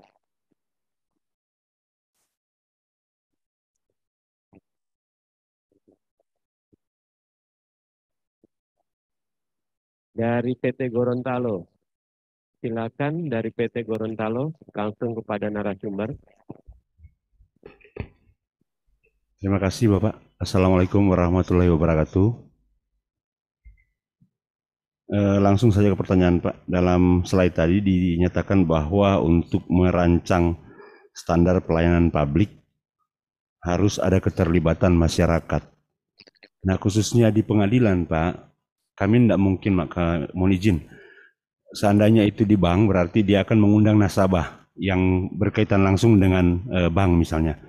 Tapi kalau di pengadilan yang berkaitan dengan pengadilan adalah masyarakat yang kebanyakan berperkara Pak. Mohon izin. Jadi ketika mungkin ada penyusunan standar pelayanan, bagaimana ketika kita kan punya aturan tersendiri Pak mengenai berapa jangka waktu putusan ataupun hal-hal teknis lainnya. Sedangkan yang kami jadi pelanggan di pengadilan itu yang berurusan soal teknis. Nah, apakah itu yang akan kita libatkan tidak akan membuat masalah bagi kami? Terima kasih Bapak. Silakan bisa langsung dijawab. Baik, terima kasih Pak atas pertanyaannya. Jadi terkait dengan keterlibatan masyarakat, tentunya ada hal-hal yang sensitif yang tidak bisa kita diskusikan dengan masyarakat. Tadi yang Bapak sudah sampaikan, contohnya salah satunya. Nah, tapi ada juga Pak, hal-hal yang mungkin bisa kita ajak masyarakat diskusi. Kan ada 14 komponen nih Pak terkait dengan standar pelayanan. Misalnya yang pertama terkait dengan jaminan pelayanan Pak. Apa nih yang Bapak bisa jaminkan? Oke, dokumen yang disampaikan tidak akan hilang, misalnya seperti itu. Nah, mungkin masyarakat nanti bisa kasih masukan, Pak, mungkin barang bukti yang kami sampaikan ini bisa juga dijaga kerahasiaannya. Nah, itu masukan dari masyarakat. Nah, ini yang terus kemudian bisa juga kita, oh iya ya, hal tersebut juga bisa dijadikan sebagai jaminan pelayanan yang kita akan susun dalam standar pelayanan tadi. Jadi kalau terkait dengan itu memang tidak semua Pak hal bisa terus kemudian kita diskusikan dengan masyarakat. Yang sudah diatur dalam peraturan perundang-undangan misalnya terkait dengan biaya, ini nggak bisa kita diskusikan. Pak harusnya lebih murah dong biayanya. Kan ini buat kepentingan masyarakat. Nah itu nggak bisa juga kita diskusikan. Ini sudah ada aturannya, payung hukumnya. Kalau mau berubah ya harus dari level atas, nggak terus kemudian kita berdasarkan diskusi lalu dirubah saat itu juga standar pelayanan menyesuaikan dengan keinginan masyarakat. Enggak Pak. Tapi hal-hal tertentu saja yang terus kemudian memang bisa kita jadikan sebagai masukan dari masyarakat itu yang kita lakukan dalam pembahasan dengan masyarakat tadi. Tanya lagi terkait dengan evaluasi kinerja. Bapak bilang kita melakukan evaluasi kinerja dalam bentuk rapat rutin setiap bulan. Nah, masyarakat kasih tahu, misalnya ada bisa tuh Pak melalui survei kepuasan masyarakat, itu kan juga bentuk evaluasi. Oke, kita masukkan survei kepuasan masyarakat sebagai bentuk evaluasi dalam penyelenggaraan pelayanan publik kita. Seperti itu mungkin Pak, jadi memang nggak semua hal, apalagi yang sensitif yang bisa kita diskusikan dengan masyarakat, hal-hal lain yang mungkin sekiranya bisa dijadikan sebagai bahan diskusi, itu yang kita angkat sebagai diskusi dalam penyusunan standar pelayanan tadi. Apalagi ini sudah amanat undang-undang Pak, untuk melibatkan masyarakat dalam penyusunan standar pelayanan. Nah, tinggal kita sesuaikan saja nanti mana nih yang bisa didiskusikan dengan masyarakat dan mana yang tidak bisa didiskusikan dengan masyarakat. Mungkin itu Pak, mudah-mudahan menjawab. Baik, terima kasih dari Gorontalo, Pak KPT, dan seluruh jajarannya. Salam hormat dari Direktorat Jenderal Badan Pelayanan Umum. Ada lagi yang lain yang ingin bertanya? Silakan. Mana Palangkaraya? Oke, silakan Palangkaraya. Terima kasih atas kesempatannya. Dari Pengadilan Negeri Palangkaraya, mengenai pembangunan ZI dengan RB, komponen deregulasi kebijakan di dalam RB, saya sampai sekarang masih bertanya-tanya Bapak, kenapa deregulasi kebijakan sepenting itu di dalam RB, tetapi di dalam ZI tidak menjadikan sebagai komponen. Padahal kalau di pengadilan itu setiap kebijakan penting sekali untuk senantiasa memperhatikan perubahan dari deregulasi kebijakan di atas itu dan senantiasa SOP dan sebagainya itu senantiasa berubah dalam perbaikan. Nah, barangkali Bapak bisa ini ya mengenai komponen deregulasi kebijakan itu. Sehingga kalau di ZI tidak bisa tidak kita mesti menambahkan pembangunan dan pembaruan perbaikan deregulasi kebijakan itu meskipun tidak menjadi komponen. Terima kasih. Terima kasih Pak Agung dari Palangkaraya. Silakan. Terima kasih Bapak. Mudah-mudahan saya nggak salah nangkap nih terkait dengan deregulasi. Ini di RB ditanyakan tapi tidak dalam ZI ya Pak. Kurang lebih begitu pertanyaannya. Nah ini Pak, karena kedua hal ini diampu oleh deputi yang sama, yaitu deputi reformasi birokrasi. Dalam pandangan kami Pak, ini sudah diambil nilainya Pak ketika dalam penilaian ZI. Jadi sudah dilihat bagaimana penilaian RB-nya dan deregulasi tadi tentunya kan sudah ditanyakan sebelumnya. Jadi dalam komponen ZI mungkin dilihat saja Pak bagaimana penilaian RB-nya. Kalau sudah dipenuhi kan berarti tidak perlu diinikan lagi. Beda dengan pelayanan publik nih Pak. Kalau pelayanan publik kan memang dua hal yang perubahannya cepat ya. Nggak terus kemudian stagnan di satu posisi tertentu sehingga dalam penilaian RB maupun penilaian ZI ini juga tetap ditanyakan. Nah, sekarang sudah mulai diintegrasikan Pak antara pelayanan publik dengan ZI. Jadi nilai indeks pelayanan publik yang kami dapatkan ini terus kemudian diambil oleh teman-teman RB dalam menentukan lolos tidaknya unit dalam penilaian zona integritas. Nah ini juga perlu juga menjadi perhatian, apalagi nanti Bapak Ibu yang menjadi lokus evaluasi di tahun 2022 ini sekaligus juga menjadi lokus ZI. Jadi agar sebisa mungkin Bapak Ibu memaksimalkan penilaian kami di indeks pelayanan publik. Tadi sudah disampaikan di peradilan umum ada 13 pengadilan negeri yang akan menjadi lokus evaluasi dan mudah-mudahan lokus evaluasi di pengadilan negeri ini juga menjadi lokus yang di ZI. Jadi apa yang sudah kami nilai tadi kalau memang dia bagus tentunya akan mendongkrak nilai di zona integritas untuk mendapatkan predikat yang diinginkan dalam penilaian zona integritas tadi. Mungkin itu Pak dari PN Palangkaraya. Terima kasih. Baik, terima kasih PN Palangkaraya. Satu pertanyaan lagi dari forum online-nya. Nanti kita akan berikan pada teman-teman yang ada di forum offline. Silakan Bapak dan Ibu sekalian yang ingin menanyakan terkait dengan materi yang disampaikan oleh narasumber. Ada Jakarta Pusat? Silakan Jakarta Pusat. Baik, izin Bapak dari Pengadilan Negeri Jakarta Pusat menyambung pertanyaan pertama, yaitu tentang keterlibatan forum konsultasi publik. Apakah kami ingin tanyakan bagaimana pemenuhan keterwakilannya pada level apa masyarakat yang dimaksud mewakili FKP tersebut. Lalu yang kedua adalah karena saat ini kami sudah menetapkan standar layanan, apakah mekanismenya menjadi cukup dengan mensosialisasikan standar layanan yang sudah kami tetapkan, lalu ditetapkan kembali sebagai dokumen yang telah dikonsultasikan dengan masyarakat melalui FKP. Demikian Bapak, terima kasih. Baik, langsung ya Pak ya.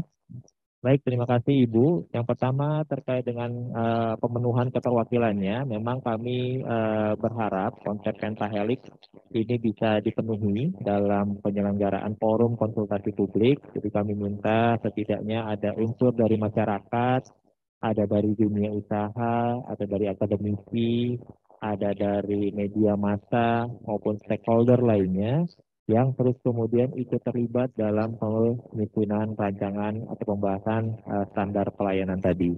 Lalu gimana nih kalau sudah buat standar pelayanan tapi belum melibatkan masyarakat? Nah ini kan konsepnya tidak sesuai dengan aturan Bu. Jadi kalau memang memungkinkan segera bisa diubah saja, Ibu dalam hal ini melakukan review standar pelayanan yang sudah dimiliki, lalu nanti diundang tadi para stakeholders yang terkait yang memenuhi keterwakilan tadi, pengguna layanan, ambil dari LSM Bu, misalnya akademisi, pihak terkait lain, kami di Kementan mau dilibatkan juga boleh, lalu media massa misalnya untuk mereview standar pelayanan yang Ibu miliki, lalu nanti setelah dihasilkan review, ini kita kalau memang masih relevan standar pelayanannya, kita tuangkan dalam berita acara bahwa standar pelayanan tersebut masih relevan. Kalau nanti sekiranya ada masukan perubahan, baiknya dilakukan perubahan Bu, agar standar pelayanan tadi sudah memenuhi nih unsur-unsurnya. Salah satunya kan tadi harus melibatkan masyarakat dalam penyusunan standar pelayanannya. Jadi nggak apa-apa Bu, agak sedikit mengulang. Apalagi kan nanti PN Jakarta Pusat menjadi lokus ya Bu ya, salah satu lokus evaluasi nih. Nah itu kalau bisa apa yang kita tanyakan, Ibu bisa menjawabnya dengan dokumen yang lengkap. Karena tadi kurang nih kalau nggak ada pelibatan masyarakat dalam penyusunan standar pelayanan. Mungkin itu Bu. Baik, terima kasih PN Jakarta Pusat. Dari teman-teman yang ada di ruangan ini ada yang ingin disampaikan atau yang ingin ditanyakan? Kita masih punya waktu beberapa menit. Oh, oke, dari forum offline nggak ada. Silakan dari daerah, mana lagi yang Ambon yang terjauh? Silakan Ambon.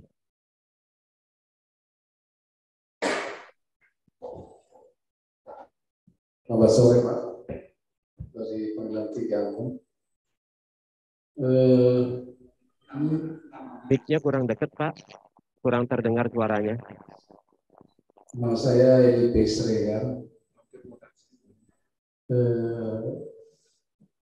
Mengenai standar pelayanan dan masalah pengelolaan keuangan,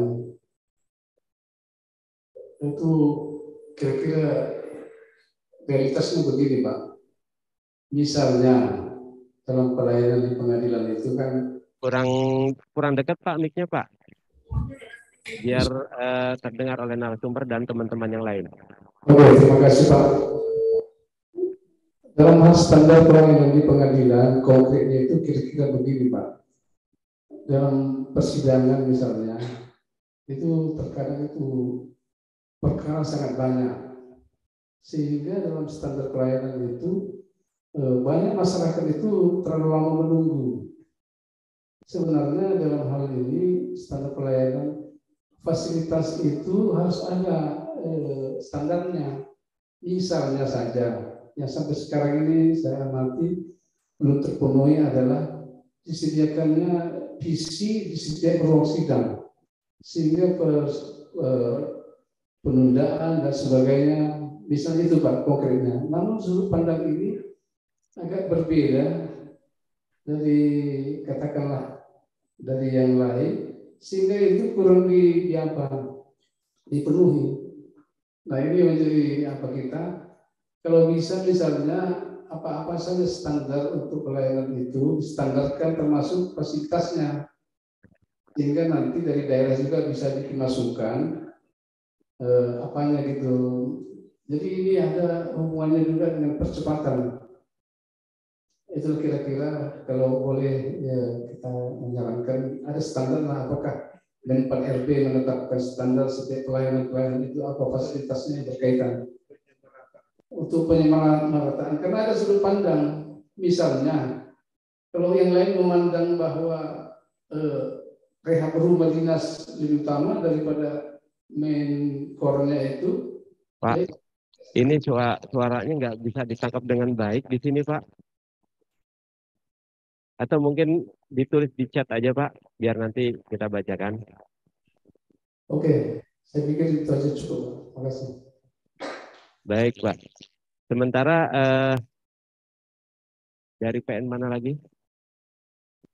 PT Jayapura, silakan. Baik, Assalamualaikum warahmatullahi wabarakatuh. Selamat sore, salam sejahtera bagi kita sekalian. Izin yang Bapak, apa dengar suara kami Pak? Mohon izin. Suaranya pelan sekali Pak.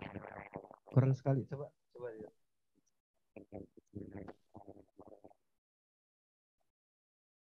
Udah.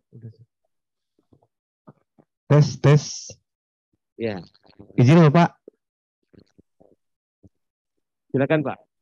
Baik, terima kasih atas kesempatannya Pak. Ini terkait dengan 9 unsur pengukur di dalam pelayanan publik tadi Pak. Dan ini kan kita kaitkan dengan wujud dari indeks kepuasan masyarakat yang diukur dari hasil survei. Bahwa di pengadilan tinggi ini kan khususnya kami di PT Jayapura, salah satu 3 unsur terendah di dalam pengukuran IKM itu adalah mengenai tarif atau biaya, sebagaimana yang merupakan salah satu unsur daripada 9 unsur pengukur tadi Pak.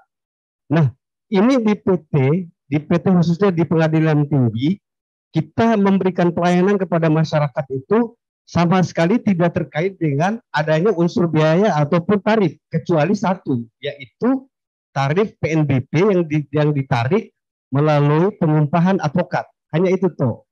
Kalau terkait dengan biaya perkara, kami tidak berhubungan langsung dengan biaya perkara, karena biaya perkara itu ditarik oleh pengadilan negeri, pengadilan negeri pengaju. Kami hanya menerima biaya perkara itu dari pengadilan negeri pengaju, sehingga secara otomatis sesungguhnya kami tidak di pengadilan tinggi itu tidak terkait dengan masalah pemungutan tarif biaya dan sebagainya.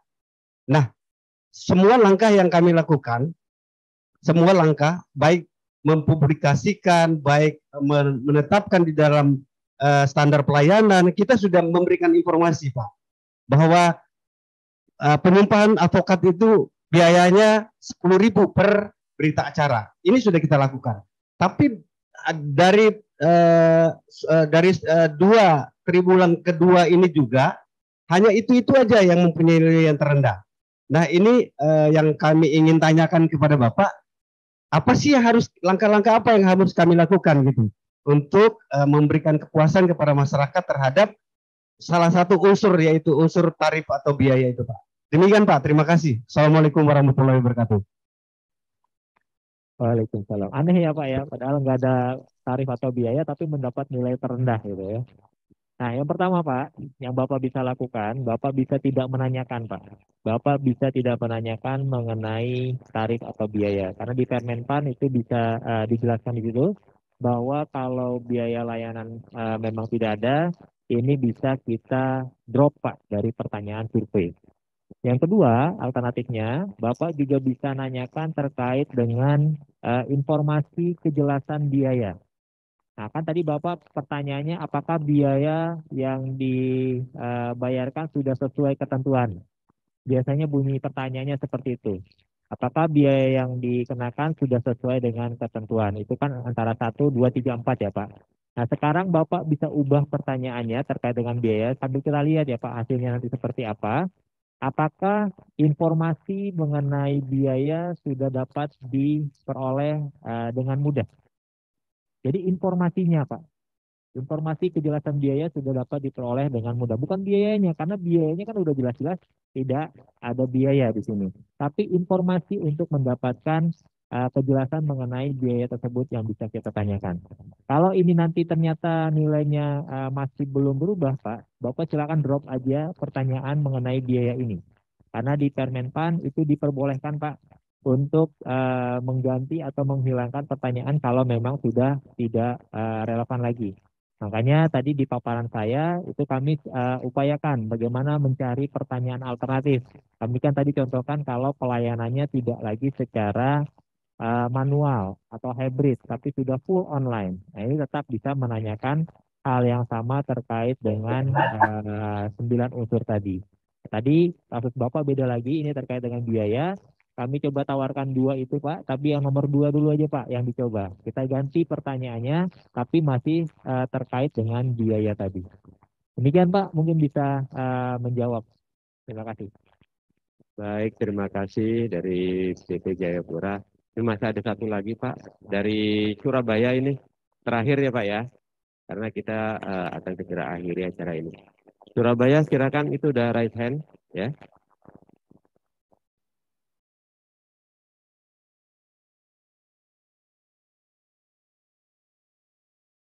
Oke, kalau Surabaya nggak jadi ya.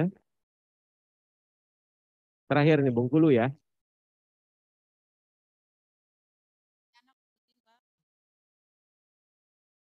Tes satu.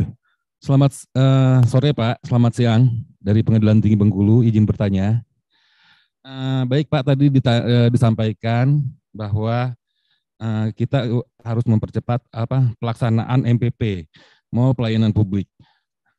Kebetulan di Bengkulu ini di tahun 2022 ini ada 2 kabupaten yang diresmikan MPP-nya. Kami selaku Pengadilan Tinggi Bengkulu telah melakukan pemantauan gitu terhadap PN yang kotanya itu atau kabupatennya itu ada MPP-nya. Dan ternyata tidak bisa dilaksanakan, Pak. Karena tempat MPP-nya itu pertama malah kurang strategis. Yang kedua, kita juga kurang SDM. Itu keluhan dari pengadilan negeri. Nah, apa yang harus kami lakukan? Sementara maksud dari MPP ini kan untuk mendekatkan kepada masyarakat ya Pak. Tapi kalau kita memaksakan ada MPP pengadilan di tempat tersebut, pertama SDM kita berkurang, harus ada sana satu. Yang kedua juga itu sepi Pak MPP-nya. Nah, gimana Pak? Maksudnya biar kemanfaatannya ada. Mohon petunjuk Pak, terima kasih. Terima kasih Pak. Memang pada saat ini keberadaan MPP sendiri ada beberapa Pak memang yang seperti Bapak bilang terkait dengan jumlah pengguna layanan ini boleh dibilang sepi ya Pak ya. Bisa dibilang sepi. Ini dari Bengkulu, ada dari Lebong ya Pak ya, dari Kabupaten. Betul, Kabupaten Lebong sama Rejang Lebong Pak. Kalau Kota Bengkulu sudah tahun kemarin, ada 3 Pak berarti. Ya, nah yang pertama Pak, memang kita juga mesti lihat kondisi dari mall pelayanan publik yang akan diresmikan. Apakah kira-kira representatif untuk terus kemudian pengadilan bergabung dalam mall pelayanan publik. Kami kan selalu minta Pak dalam kajian pemerintah daerah ketika akan mengusulkan mall pelayanan publik, ini layanan apa yang kira-kira dibutuhkan oleh masyarakat dan memang perlu untuk terus kemudian diintegrasikan dalam mall pelayanan publik. Ini terus yang kami lihat, kalau memang layanan pengadilan dibutuhkan di sana, layanan apa yang akan diberikan dalam mall pelayanan publiknya. Nanti Izin, kita Pak. baru lihat Pak kondisi di mall pelayanan publiknya. Apakah terus memungkinkan untuk dilakukan layanan di mall pelayanan publik yang akan diresmikan atau yang sudah beroperasi tadi. Kalau memang tidak memungkinkan, mungkin dari pengadilan tinggi ini bisa berkirim surat Pak ke pemerintah daerah setempat yang nanti ditembuskan ke kami di Kementerian Pan-RB, juga ditembuskan ke Mahkamah Agung yang menjelaskan kondisi yang terjadi di MPP setempat sehingga tidak memungkinkan dari pengadilan untuk terus kemudian memberikan layanan di mall pelayanan publik. Dan kita juga nggak bisa terus kemudian memaksa nih Pak nih, kalau memang terkait dengan kesiapan sarpras, SDM ini Ya, belum betul memungkinkan Pak. untuk dilakukan layanan secara terpusat di mall pelayanan publik. Yang kedua mungkin juga bisa dijadikan ini Pak, contoh juga, tapi saya nggak tahu apakah ini bisa berlaku untuk pelayanan di pengadilan yang dilakukan oleh teman-teman di MPP Banyumas. Ini mereka men-TOT Pak, men-training pegawai DPN PPSP untuk bisa setidaknya menerima dulu Pak, menerima layanan dari tempat lainnya, misalnya layanan dari pajak. Ini diajarkan Pak teman-teman DPN PPSP bagaimana sih untuk menerima berkas permohonan misalnya NPWP, penerbitan NPWP atau layanan lain yang diberikan oleh kantor pajak. Nanti dari kantor pajak akan datang sewaktu-waktu Pak. Jadi di waktu yang ditentukan untuk memberikan pelayanan tadi. Tapi berkasnya tetap diterima Pak, sehingga masyarakat tetap mendapatkan pelayanan dari kantor pajak tadi. Nah ini di Permenpan diperbolehkan Pak untuk instansi yang bergabung dalam MPP memberikan pelayanannya itu hanya di waktu-waktu tertentu Pak, atas undangan atau waktu. Oh ya, baik. Itu juga bisa jadi solusi Pak. Ya. Jadi setiap hari nih, karena tadi SDM Bapak terbatas. SDM kurang Pak, betul. Ya. Jadi kita ambil di hari-hari tertentu. Yang penting apa yang diminta oleh masyarakat ini jangan ditolak Pak.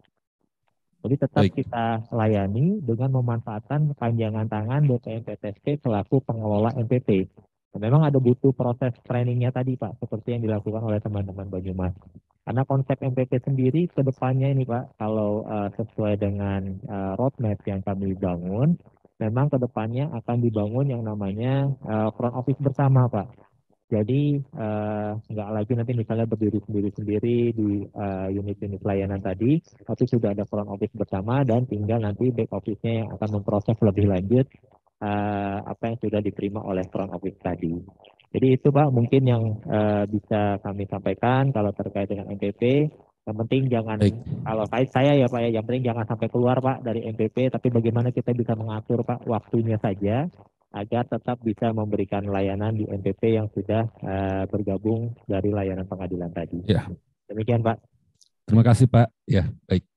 Baik, Bapak Ibu KPT, WKPT, Hakim Tinggi, dan seluruh jajaran di PT seluruh Indonesia, beserta KPN, WKPN, dan seluruh jajaran pengadilan negeri seluruh Indonesia, kami ucapkan terima kasih atas kehadiran Bapak, atas partisipasi Bapak dalam diskusi dan penyampaian materi yang disampaikan siang hari ini. Mudah-mudahan materi yang disampaikan oleh narasumber dapat bermanfaat untuk kita semua, dan tolong catatan untuk 13 pengadilan negeri yang akan dilakukan evaluasi untuk menyiapkan diri. Materi sudah kami share, jadi kalau ada yang belum terima silakan hubungi panitia, akan kami sampaikan ulang materi yang dibutuhkan untuk Bapak dan Ibu sekalian. Mohon maaf apabila ada hal-hal yang tidak tepat, terutama dalam penyampaian materi maupun diskusi-diskusi. Akhirul kalam, kami mengucapkan terima kasih. Wassalamualaikum warahmatullahi wabarakatuh. Terima kasih juga kami sampaikan kepada Bapak narasumber dan seluruh jajaran yang Terima kasih Bapak.